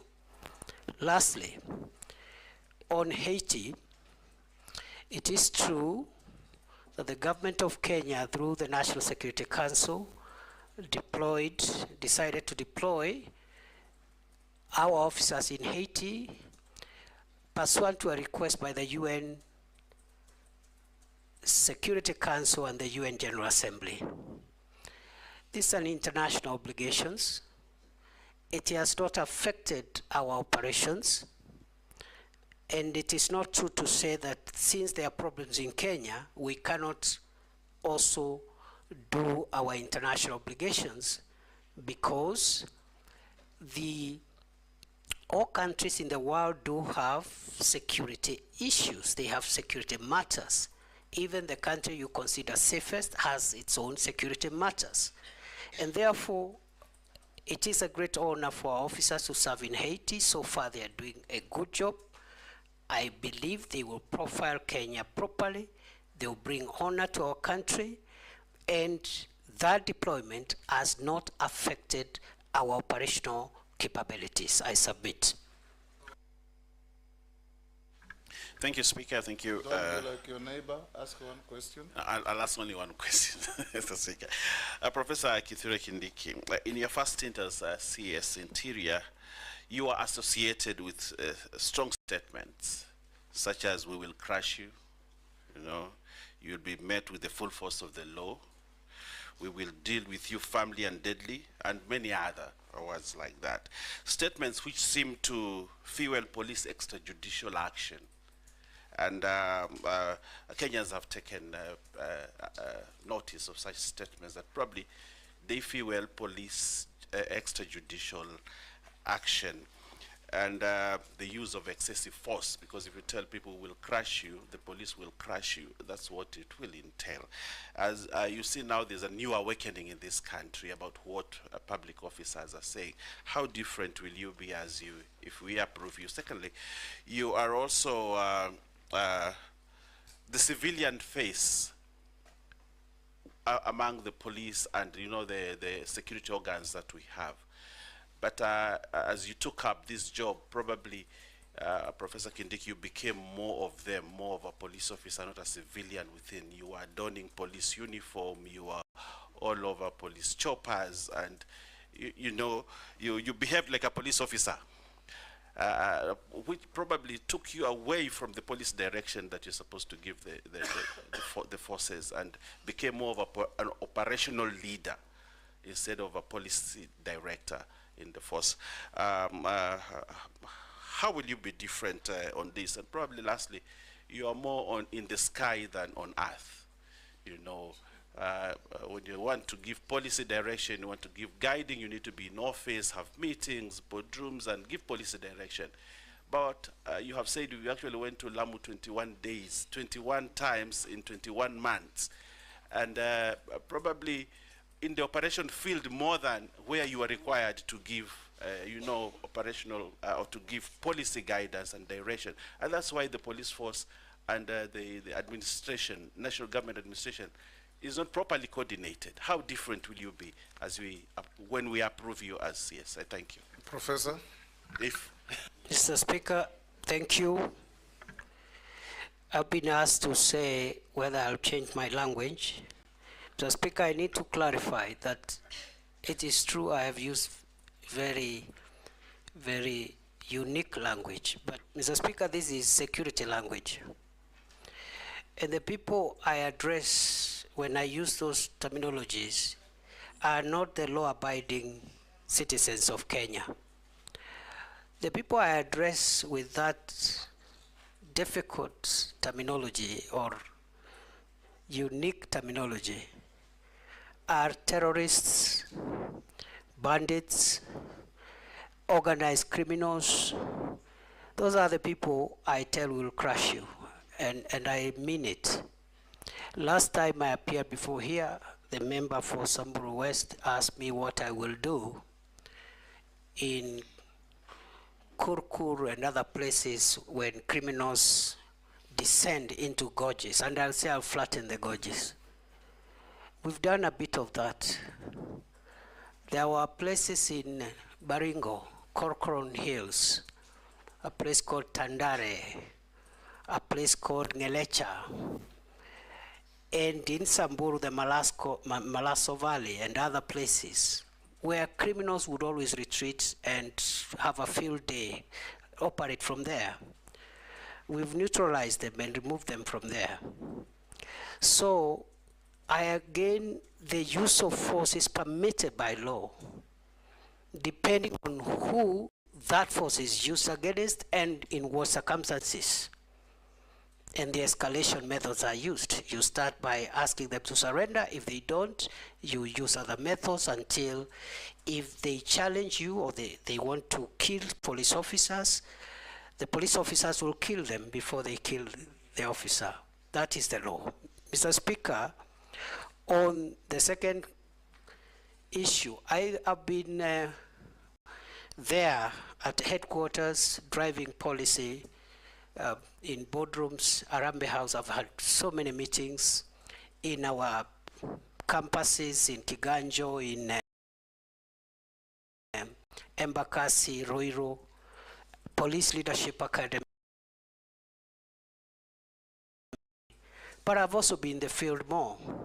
Why? To disseminate policy.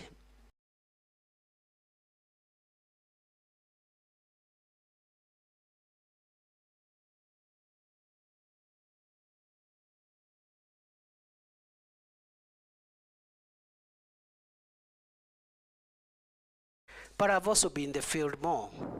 Why? To disseminate policy to our forward operating bases, to our camps, to our officers in the field, in the counties. And even in the counties, before I even start my meetings, I would sit with the county security committee in a boardroom, disseminate the policy, because they are the ones who will be left to implement. And I have also been in the most dangerous spots in our territory with our officers in the front line. Why? To give them moral support, that we have not posted them there to die. We have posted them there to protect the country. And there is no greater morale booster than for the security minister to go and visit the officers, have lunch with them, encourage them, and tell them what the government policy is and what the government thinks about them. So it has been very rewarding. I will be back in the normal manner, but I will of course balance between my headquarters work and also the field work. Lastly, I've been asked to village elders and the Nyumba Kumi workers whom you use extensively 24 hours every day, every month and every year, and in a form of service which is very similar to servitude. Or because there are some things which protective clothing that you need tactical wear to be able to have protective clothing and protective facilities,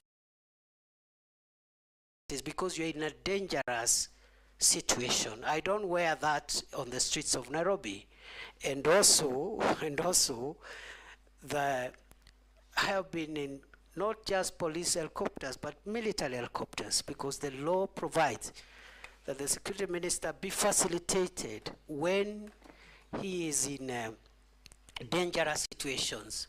The Minister for Interior, the Minister for Defense must be facilitated, because the nature of our work is we are exposed to risk and danger by virtue of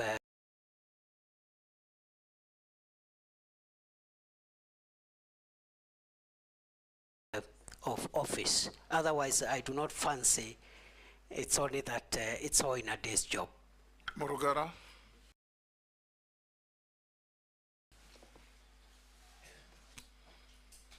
thank you very much, Mr. Speaker. CS nominee, let me take you away from the police officers, the bandits, and all these other insecurity matters you're dealing with, back to national government administration. I recollect very well that when you were here, we questioned you on it lastly during the vetting, and emphasized that the nerve center of the national government administration is in the villages. That we do have very serious workers in the villages who possibly are not recognized by the national government, but who play a key role in the service and security provision and everything else, so that we can avert incidents like the Shakahola and the quarry incidents we've talked about. Here I'm talking about the village elders and the Nyumba Kumi workers whom you use extensively 24 hours every day, every month and every year, and in a form of service which is very similar to servitude, or some form of modern day slavery. These people are not remunerated. Your response that time was that a policy was going to be put in place immediately and that they would actually start getting a form of remuneration. The question I have to you is, how far has that gone, and when should these people expect their paycheck? Whether check, whether M-Pesa, whether whatever is going to be, when should they expect to be paid?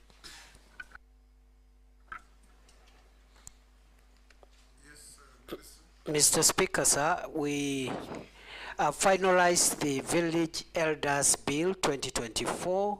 It is one of the 12 pieces of legislation that are awaiting cabinet approval for transmission to Parliament, and therefore that matter will be sorted out in the shortest time possible. I submit.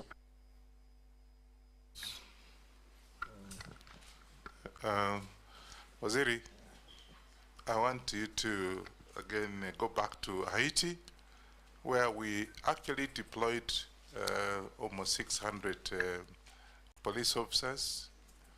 My fear now is that with what is happening around there, the fact one of my voters at home has one of his son actually deployed. And the question is, how secure? Do you have special security, insurance for this particular, just in case something has happened? Of course, that has led to a deficit of police officers. That's why when you had demonstration here, you had to get in the army because we don't have enough police officers, so because some of them are away. Secondly, I also have had a case in North Rift. In fact, my colleague is just walking in. The North Rift, where you have this police reservists have been disarmed, and yet we have problems in North Rift. And those are my borders, and we have that problem. And yet you have actually disarmed the police reservists. What are you doing about that? Professor, will take Dawood, note the questions. Thank you, Mr. Speaker. The CS nominee, you have promised regarding passports a couple of times, and you know passports are the most important. You initially said within a day, within a week, within 2 weeks, but apparently the passport issue has not been sorted out. The other issue is regarding the IDs. Your department has rolled out that IDs will be 10 years, whereas we have known all along IDs did not have an expiry date. What informed the decision for that one? Because now we've got Maisha number, which has been already declared unconstitutional. But what was the point of launching Maisha number when we had a Huduma number which did not work? So now, first was we've got the original ID, now Huduma number, now Maisha number. So aren't we confusing everything? Can't we have just one, the ID to be upgraded instead of all those, and data protection? Thank you, Mr. Speaker. Professor, you can answer those from Ferdinand and Rahim. Mr. Speaker, with regard to the question by the member for Kwanza, Haiti is a United Nations mission. Therefore, our officers are covered, insured, paid for by the United Nations, and therefore there is no cause of alarm. But it's also good to report good progress so far, because the officers, they have been able to get part of the critical infrastructure, the port, the airport, the main police station have been recovered, and the hospital have been recovered from the gangs. And some of the gang leaders who were taunting us before have even signed for peace and are willing to engage. So they are doing a good job. We are praying for them. We hope there will be no untoward incidents. With regard to the second issue from the member for Kwanza, it is true we disarmed 400 National Police Reservists who were serving in Trans Nzoia. And there was a reason, because the NPRs were being misused. Number two, Trans Nzoia is fairly peaceful, except along the border, small issues. So we will be vetting and returning on a needs basis a smaller number of NPRs, but the number of 400 NPRs in Trans Nzoia was disproportionate with the challenge that we have in that county compared to other counties that are a little more needy. Then finally, the member for Imenti North asked about passports. When I assumed office, passport was a crisis like no other. Kenyans were waiting for a year, 6 months, 3 months, 8 months. They were bribing. They had to bribe to get passports. We had no printers, and so forth and so on. Today, we have not only paid the pending bills to the suppliers, we have enough printing equipment for personalization of passports. We have even upscaled our system, that is the ICT system, and we have cleared the backlog from 784,000 when it was at the highest, and today there's no backlog. We are issuing passports within 7 days, starting 1st of August, today. That was our deadline. We complied with that deadline 4 weeks ago, at the beginning of July. Our next deadline is therefore to bring the passports waiting period to 3 days by 1st of November this year. And we are on course. I am very happy. This is one area where we've made a lot of progress. Of course, there are small challenges here and there.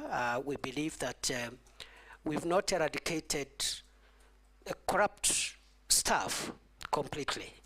We have a new crop of staff, about 120, but we are not sure that corruption has been eradicated from that directorate, and we are working on that to ensure, we'll be working on that if we are approved, to ensure that we clean up the whole place. With regard to IDs and Huduma number and Maisha number, the reason for the 10-year limit is because of technology, because unlike the ID that we are used to, the second generation ID we have, the third generation ID is a technology card, and technology keeps on growing old, and therefore that's why we have a 10-year period, and that's why even passports, they normally have a time frame. You cannot have a passport for life. That is the idea. It is not to punish Kenyans. The card has a bit of technology chips,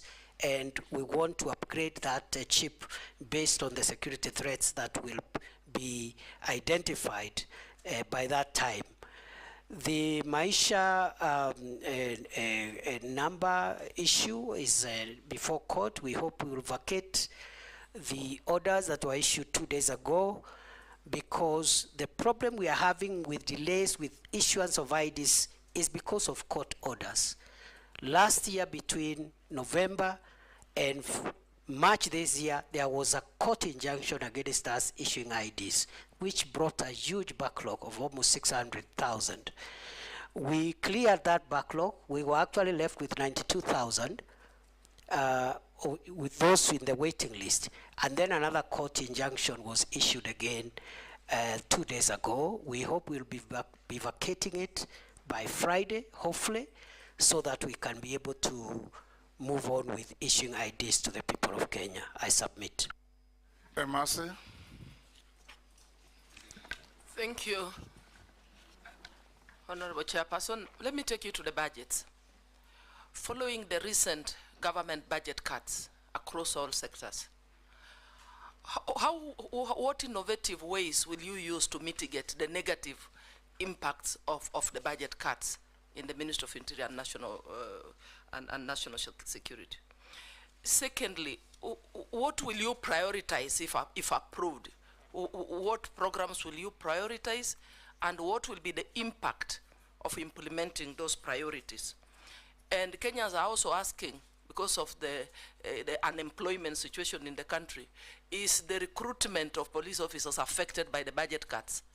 And if not, what innovative ways, again, will you use to recruit them differently? Because as it stands, Kenyans are concerned that recruitment of police officers has become a preserve of the rich or of those who can afford to sell some land. So how are you going to make sure that employment opportunities in the Ministry of Interior are open to all Kenyans, irrespective of their tribe, their religion, where they come from, whether they have money or not? Thank you. Hold, Professor. Yes, Missy, take those two. Thank you, Mr. Speaker. Prof, you'll go down the history as the first minister to be vetted twice in one term, one presidential term.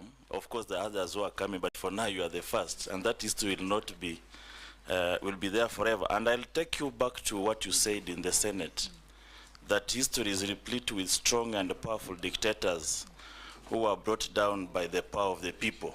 And I dare say you've been brought back here to this vetting by the power of the people. I want to refer you to an event because you are a member of the National Security Council. This is the core of the security of this nation. I want to refer you to an event in history in 1962 during the Cuban Missile Crisis, something I know you are much aware of because you are an international law student or professor. During this time, the then president of US, J.F. Kennedy, had a standoff with the Soviet Union, Nikita Khrushchev. And there was an ex-com committee members, comprising of 14 members, almost akin to what we have here as the National Security Council. All those 14 members agreed that to deploy. It took J.F. Kennedy brother's advice to do otherwise. I'm not asking you to be consulting your brother, but if it were not for the brother's advice, then we could have experienced the first nuclear war to the destruction of the world. Now, I look at the events that have happened here as a result of either good or bad decision of the National Security Council. And just like somebody said that there is always an inclination towards consensus, even if a decision is bad, that the committee of people could easily incline towards psychological consensus to the destruction or to the results of a bad decision. Does National Security Council of this republic also suffer from groupthink? Groupthink in a way that there is no devil's advocate to give an alternative decision making that can save the country. Then, Speaker, if you may allow me the last, very brief. You've tried to explain the donning of the uniform, the police uniform. What surprises me, Prof, is that you give instructions to police, you give press conferences, you are adorned in the uniform of the police. But when it comes to the crimes committed against humanity by the police, that's where you say the police are independent. How independent is your uniform? Professor. Thank you, Mr. Speaker. Mr. Speaker, with regard to the budget cuts, we will prioritize what we consider the 5 biggest national security threats in our programming. And those are the threats of terror, organized crime, drugs, the need for drug controlling narcotic drugs, the fight against climate change, and also extremism in its various forms, religious, political, or whatever extremism, because extreme behavior can annihilate the nation. With regard to recruitment, going forward, we will ensure that each and every Kenyan, boy or girl who is recruited, can be accounted for. Because in the past, we've had so many claims of corruption and so many claims of favoritism, And therefore, going forward, it's going to be demanded from the police that they account for every recruitment slot that they fill. We have a big problem of corruption in the country, and we hope the National Police Leadership Academy and the programs we want to put there as we look for succession management and new managers of security will be able to fight corruption in the National Police Service. Mr. Speaker, the Honorable Amisi asked me, I think the first was just a comment. He said, I've been brought here by the power of people, and I want to say happily, yes. Happily, yes. With regard to the second, and I say happily because it's important for public officials to be put under scrutiny and be measured using the highest possible threshold. So I have no issues, I have no problem. Even if I'm brought here 20 times, I will happily come up and try and explain myself to the people of Kenya and to the representatives of the people of Kenya. I've been asked, the second one, the last one, from the Honorable Amisi, was on whether the National Security Council is suffering from groupthink, and the answer is no. I submit. Mukami? Honorable Mukami? Thank you, Honorable Speaker. Honorable Speaker, I want to ask our Waziri one question from a police officer who is concerned. I understand there is a court battle in the court since 2018 between the police constables. There are those who are earning higher salaries than the others. That means there are those who are in job group J, they are earning more salary, and that is why they had gone to the court, because they want to understand why there is a discrimination. The other question, it's about our police officers. Waziri, as you know, our officers really do a lot of work. What policy are you going to put into place to motivate our police officers? Because there are those officers who have stayed in one station for over 20 years.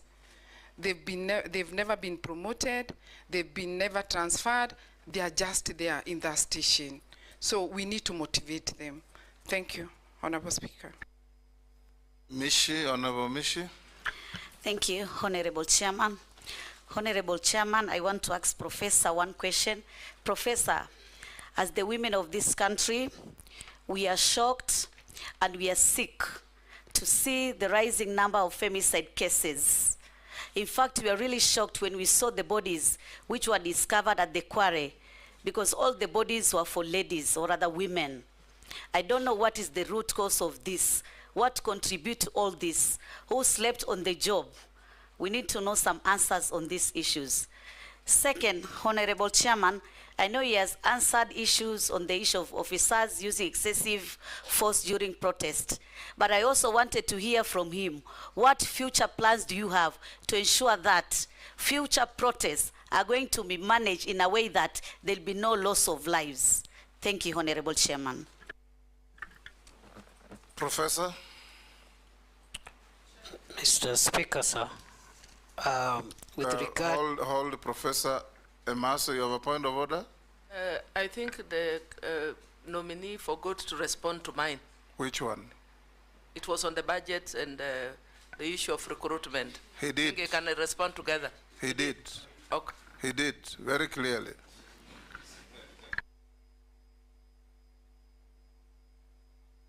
I know was misleading you to raise that issue.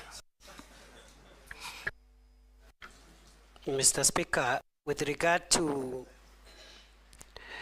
the police officers who have been in court about salaries, mainly these were graduate police constables, people or officers who joined at constabular level. During their time, they went to school and studied for a degree. They have been arguing that they need to be taken straight to inspectorate. And there has been a long court battle. As soon as that court matter is settled by the apex court, we'll implement whatever decision will come from our judiciary. With regard to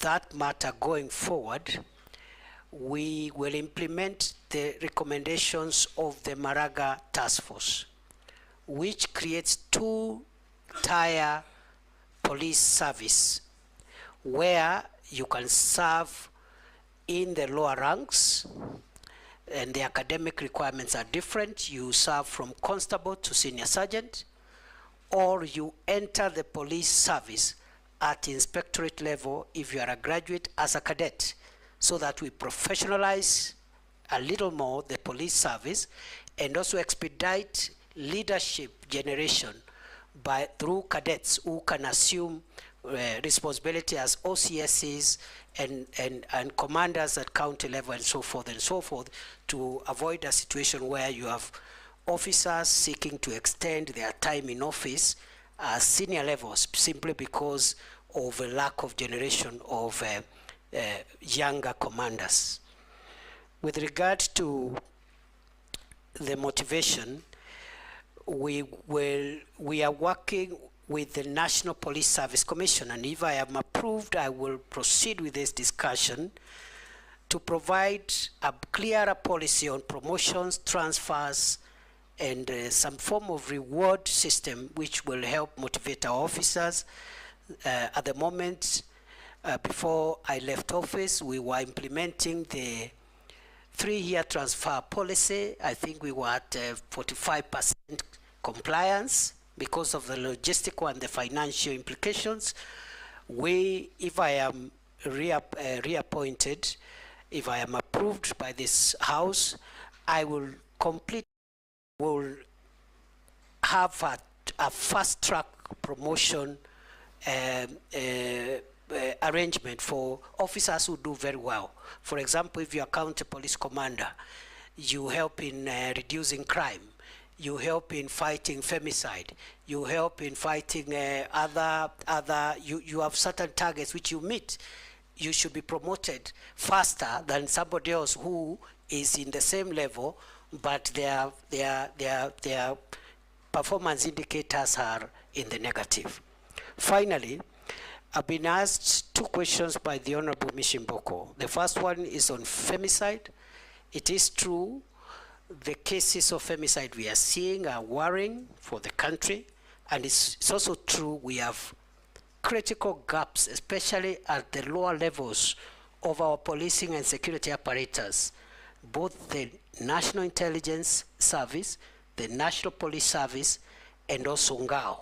And those are things that we need to work on to avoid situations like what we are seeing.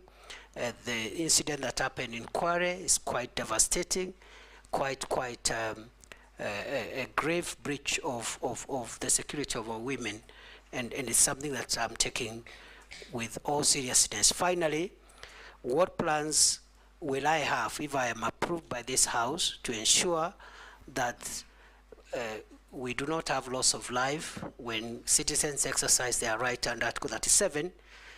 I will be finalizing for publication the guidelines under the Public Order Act, the one I explained earlier, not to take away the light, but to facilitate, to create an environment where it can be enjoyed, to create responsibility on those who are having protests.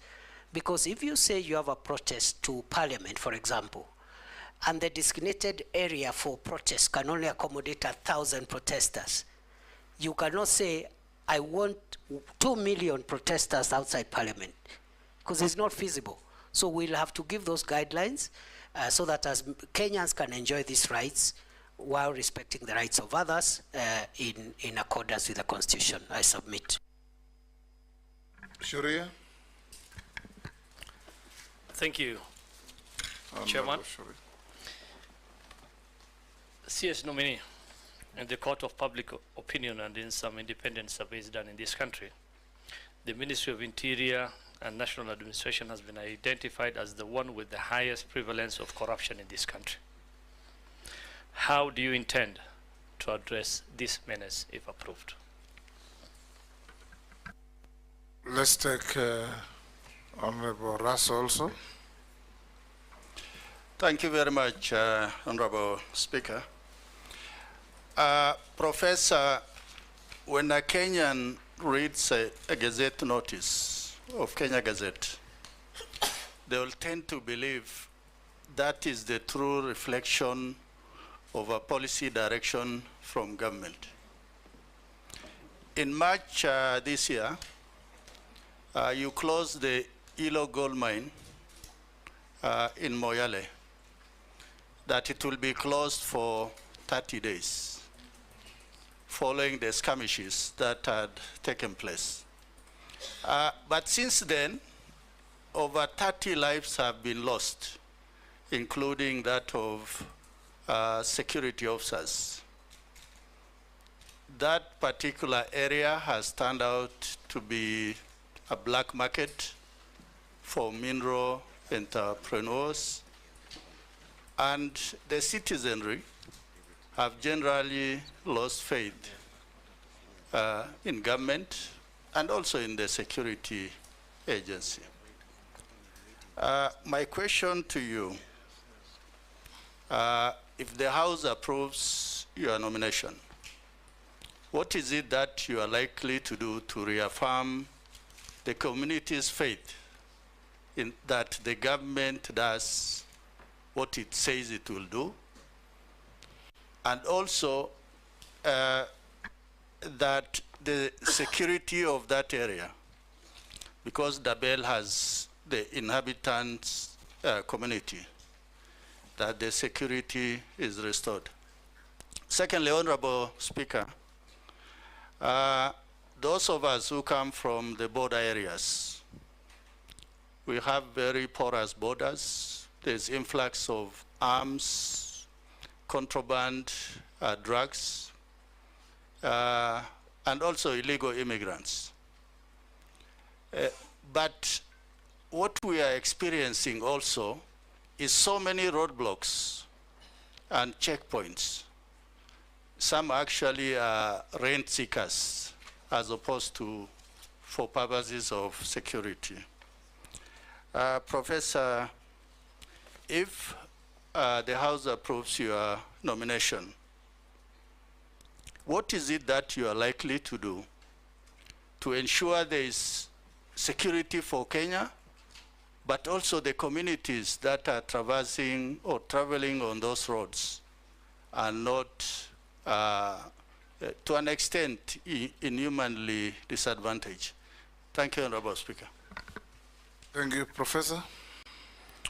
Mr. Speaker, with regard to the question by the Honorable Shrie, it is true corruption is a big cancer in the National Police Service, in the public sector of our country, the 2 levels of government and the 3 arms of government. In our assessment of national security threats that are existential in nature, I have said earlier we have identified 5 existential threats to our country's future. Terrorism and violent extremism is one of them. Banditry and other organized crimes is the second. The third one is the problem of narcotic drugs, psychotropic substances, and all that goes with that. The fourth one is climate change and how it is creating disruption of livelihoods and breeding conflicts among communities. The fifth one is corruption. And therefore, going forward, if I'm reappointed, I am going to escalate programs, policies, and measures to eradicate corruption within the organs of the national security that are within the Ministry of Interior, but also propose for the rest of the country, the rest of the government and public sector, measures that can help us secure the country, because it's no longer an issue of the corruption by the police. It's an issue of corruption being able to actually threaten the country's future. And therefore, corruption is top 5 of our national security threat. Lastly, I've been asked about by the Honorable Didoraso about Hilo. It is true. Hilo gold mine in Dabel, Moyale, we closed in March for 30 days, but we've extended those orders. We have identified that area as a disturbed area because we lost some people there who were fighting over mineral rights, mainly illegal miners who had come, even some of them from other countries. So we closed it on security considerations. We are in talks with the Ministry of Mining to see how an orderly resumption of mining activities can happen. I was there physically in June. I was planning to go back in July before this happened.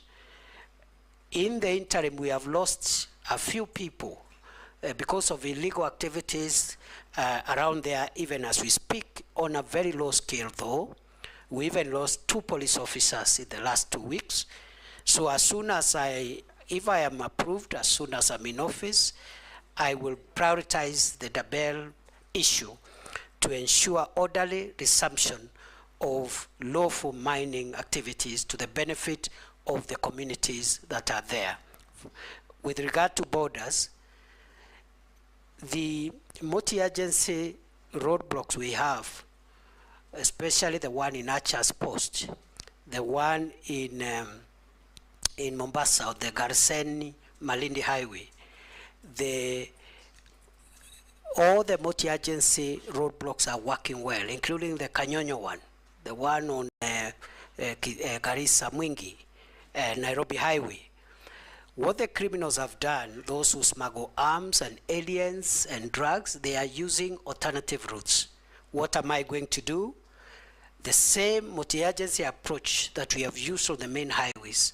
We will increase our surveillance and put multi-agency effort, not necessarily roadblocks, but patrol teams by our special forces on the alternative routes that drug traffickers, human traffickers, and other criminals are using to harm our country. I submit. Honorable Mule. Thank you very much, Chair, and thank you very much, nominee. Honorable Speaker, I want to ask Professor that he came to be the Minister for Interior after the last election and be vetted by this committee and approved, and understanding very clearly the economic policy of the Kenya Kwanza policy of bottom-up economic transformation. You have been in office, and I want to bring you to your attention that the National Assembly put up regulations for private security firms to be regulated properly. And in the view of the better or the bottom up, it was to create employment. But in the time you have been in the office, this industry has suffered tremendous losses whereby you have not given them any regulations. You have not restored order and system in the private sector. And I would wish to know exactly what are you going to do. These private companies have been providing employment to more than almost 1.5 million Kenyans, and they could do better if the government enables proper regulations to create that. And you revoked the license of the Private Security Regulatory Authority, whereby 9 companies plus in this country have not been able to create employment. Are you in the tandem of the idea of creating employment or making sure that there is no more employment and reducing the tax collection for the government? Because that is in your docket whereby you need to create environment. And being the last person, Mr. Speaker, I would wish to ask the CS to give us a number of activities he has participated in pro bono work in this country, preview to being a CS or after being nominated as a CS in this country. And last but not least, CS, the issue, I'm the last one, so I just want to give him 10 minutes to respond to me. The nominee, the issue of ID in this country is really, really alarming, especially to the young people who are intending to join institutions of higher learning. And I can assure you, quite a number of them, they are not able to register or for admission in the Institute of Higher Learning. What can you do better to make sure that every young people, and especially the Gen Zs, immediately they are clearing their secondary school, they acquire their IDs at the tail end of their Form 4? Why do we have to wait for them to get out to the field and start struggling to get this opportunity? What collaboration will you do with the Ministry of Education? By the time these young people leave school, they already have an ID. We don't need to wait until they get out here to start struggling. What measures are you going to put if, and I'm using the word if carefully, you'll be approved by Parliament and this committee? Professor. Mr. Speaker, sir, the private security regulations emanated from our ministry, of course, were presented to National Assembly for approval. So those regulations themselves speak to the fact that we've been actively involved in generating policy guidance and framework for this very critical sector. In fact, it is my belief, having interacted now with the ministry for 21 months, that the private security, if a little bit regulated in terms of the curriculum and the kind of content those that are recruited there go through, can help us in providing security for some of the private and not so critical installations. And we can vet some of the deserving cases to even be armed, so that instead of having a police officer manning a supermarket or even a bank, sometimes like it happens in Uganda and other countries, you can have very qualified private security people vetted and armed to supplement the work of the police, so that we don't overstretch the national police officers. On the second issue from the Honorable Mule, it is true that the Private Security Regulatory Authority had revoked 9 licenses. The 9 companies appealed to the Cabinet Secretary, and I reversed that revocation in accordance with Section 43 of the Act.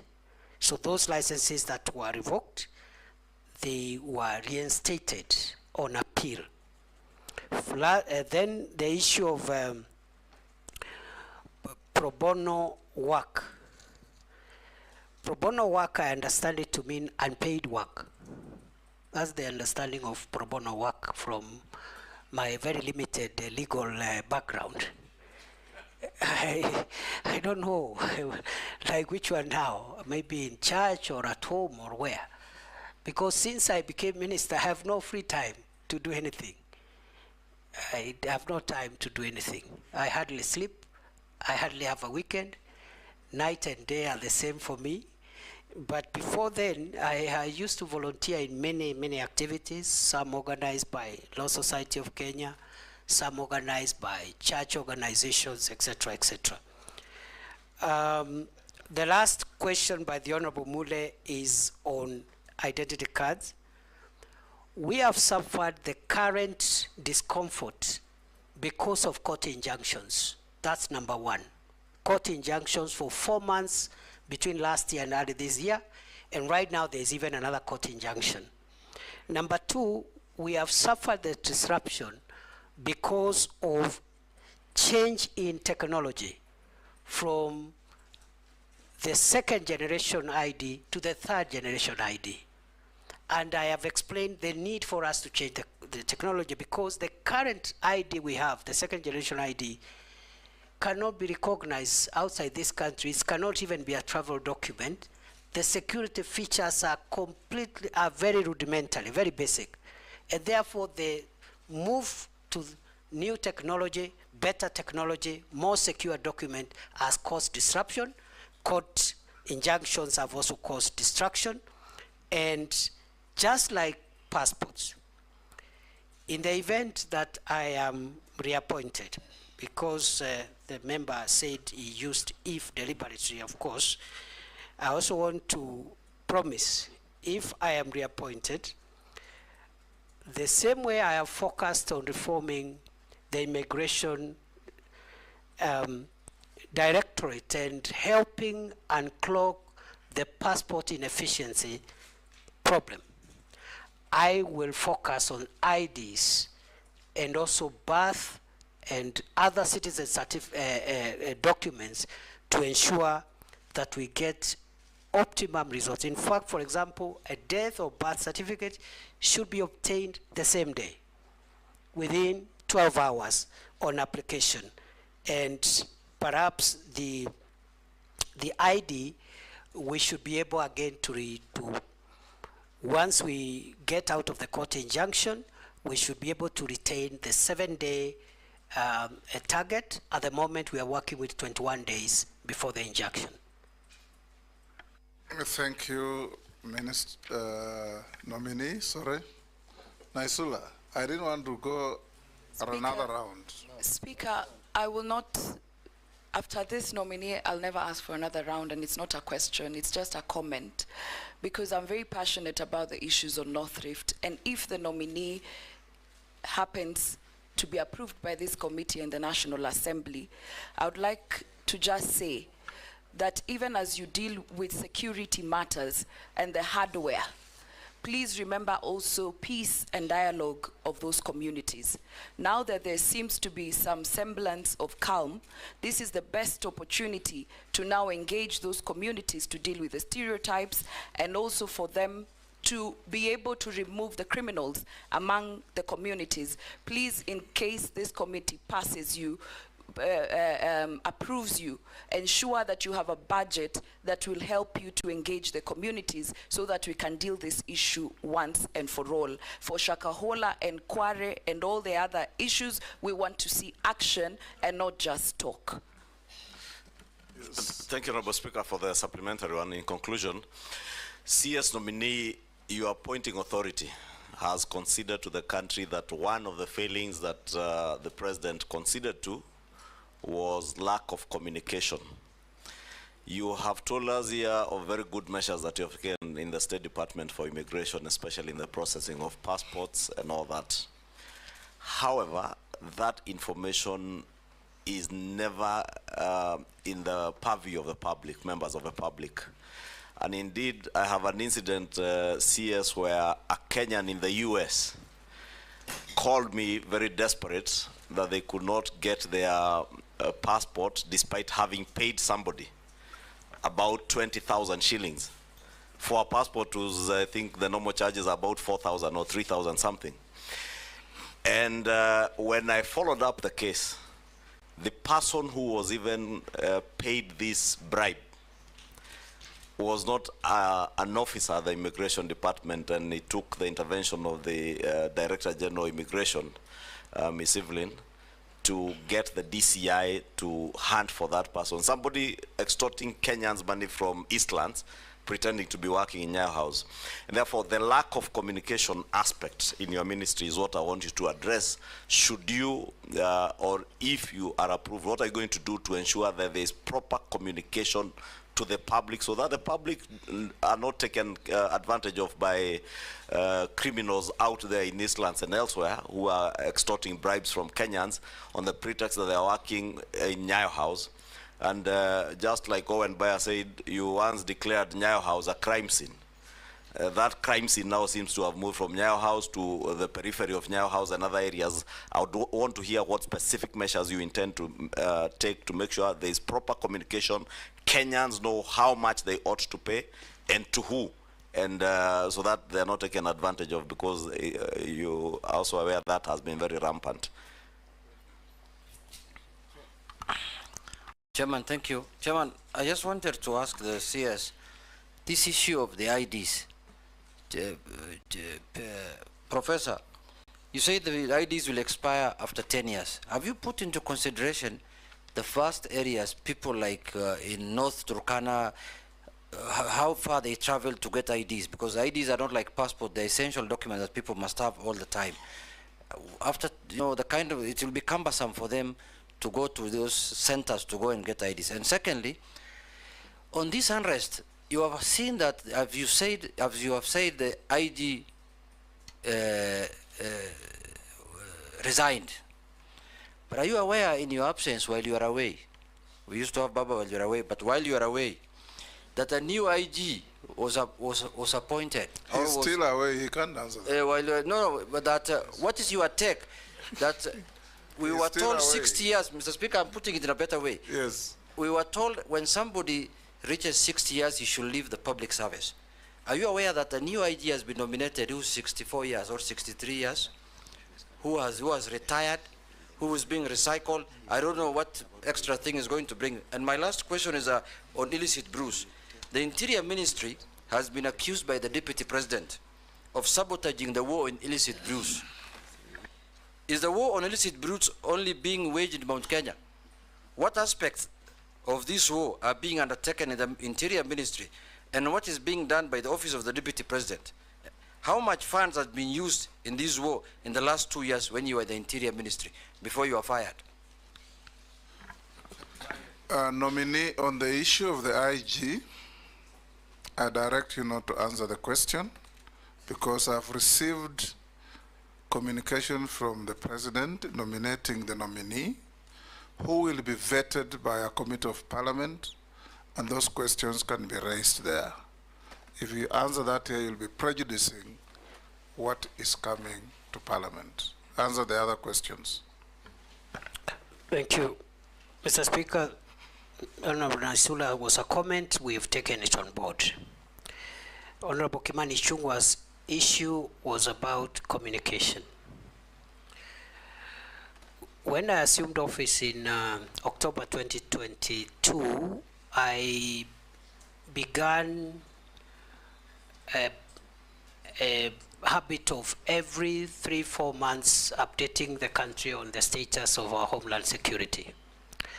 We've not had one in a while. I had planned one for June, which was postponed and thereafter disrupted. We will use our public accountability updates on security matters to communicate more on what we are doing.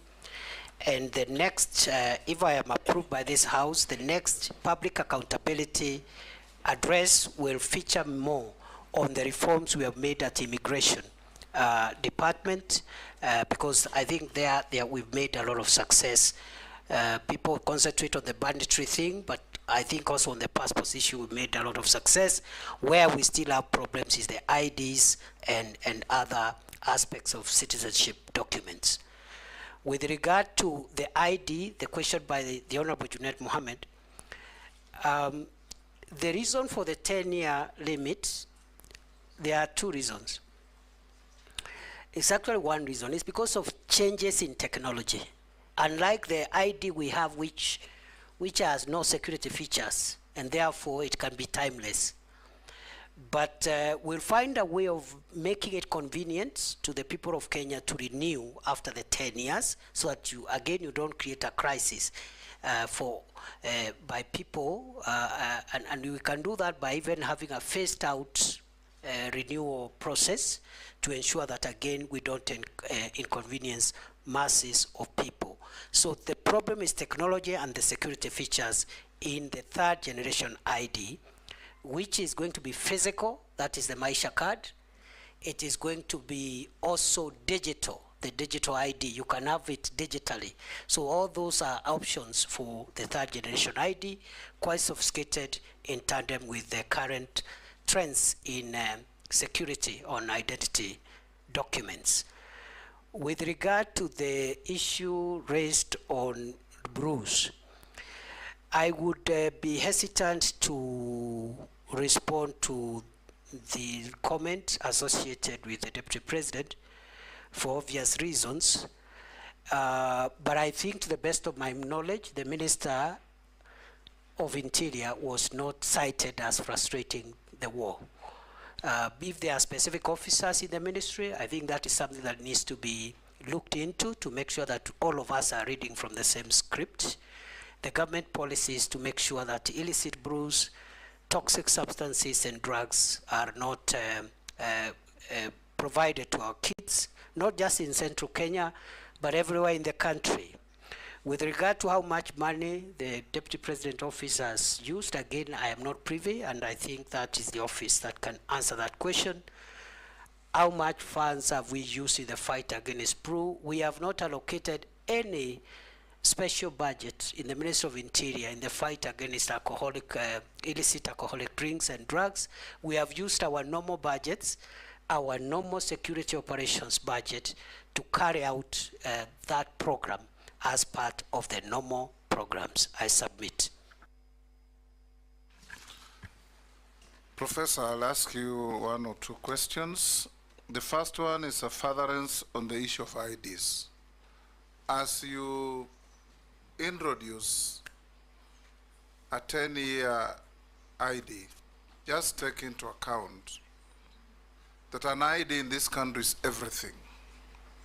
You can't enter a supermarket, you can't open a bank account. The old and PWDs cannot access social safety net funds without an ID. Now, if you are going to have that ID last for 10 years, then you must put in place a seamless renewal process so that people don't suffer because of failure to renew an ID card. And you, as if you are approved to go back to office, I would want to see that you draft regulations that will guide and manage renewal of IDs and bring to Parliament for approval. The second issue I want to ask you, nobody asked you, prisons fall under your authority if you are approved. What are you doing, or what do you propose to do about prison reforms? I remember when we were senators and we went with you to Kithure, and we found prisoners literally half naked, poorly dressed, and looking like they were very poor hygienic conditions in which they were operating. What are you going to do, if approved, in prison reforms to make prisons more humane? And also, what are you going to do to reverse the continuing stealing and grabbing of public land occupied by prisons in the country, which is going on all over? Thirdly, the new constitution allows Kenyans who had left the country, taken greener pastures, and acquired citizenships of other countries to reacquire Kenyan citizenship on application. That's what the constitution says. But we get a lot of communication and phone calls from Kenyans out there who are struggling to reclaim their citizenship because they have either British or American or whatever citizenship. What are you doing to simplify? Because the constitution says you reclaim your citizenship on application. What are you going to do to simplify the process of reclaiming citizenship by Kenyans who lost their citizenship? If you can answer those, then I'll come to other simpler questions to you. Thank you, Mr. Speaker, sir. Mr. Speaker, on the first issue of IDs, I agree with your recommendation and guidance that we should consider seamless transition from after the 10 years to avoid creating a crisis. I believe it will be possible because we had a similar situation with passports when we went into e-passports. So what you do, for example, is to say that the ID that has expired will continue operating until you get a new one, for example, because you cannot be faulted because of a government administrative measure. Number two, we will make sure that we anticipate and put in place a rapid response initiative where you deploy additional facilities, additional service points, additional personnel, even if it's on a temporary basis, at a time when many of these IDs will be expiring. But by and large, the old ID, the expired ID should work until when the state gives you a new one, because it's simply for technology purposes, safety features. It is not that we will give again another ID. It might even be the same depending on whether or not we will consider that ID as being secure, a secure document by that time. With regard to regulations as guided, we will prioritize that, Mr. Speaker. With regard to Kenya prisons, we have part of the Maraga Task Force report. We have a number of recommendations on modernizing and reforming the prisons, which we are taking up. I have prepared a CAP memo, which had not been submitted to Cabinet, but I'm sure if I'm reappointed, that will be a priority. And the areas of reform include making the prison enterprises more productive by investing in better technology in their workshops to make sure they produce more competitive goods which are affordable. Number two, welfare issues. In fact, these seats you see here were made by prisons. Absolutely. So if they are empowered, because that is labor and skill is available, if they are given better equipment and for carpentry, for masonry and other skills in the prisons, we're going to have better output and generate more revenue and avoid the prisons relying on S-check all the time in these times of constrained budget. We also want to make sure that we improve on welfare issues, including the terms and conditions of service of prison wardens. Is part of the Maraga Task Force recommendation in consultation with the SRC. We also are working on software issues, for example, providing mattresses. We have a program called One Prisoner, One Mattress program, where up to now we have provided 10,000 from our budget, but also with the support of other partners. And we want to make sure that every prisoner at least has a mattress, as we even work on physical facilities and the housing for our prison warders.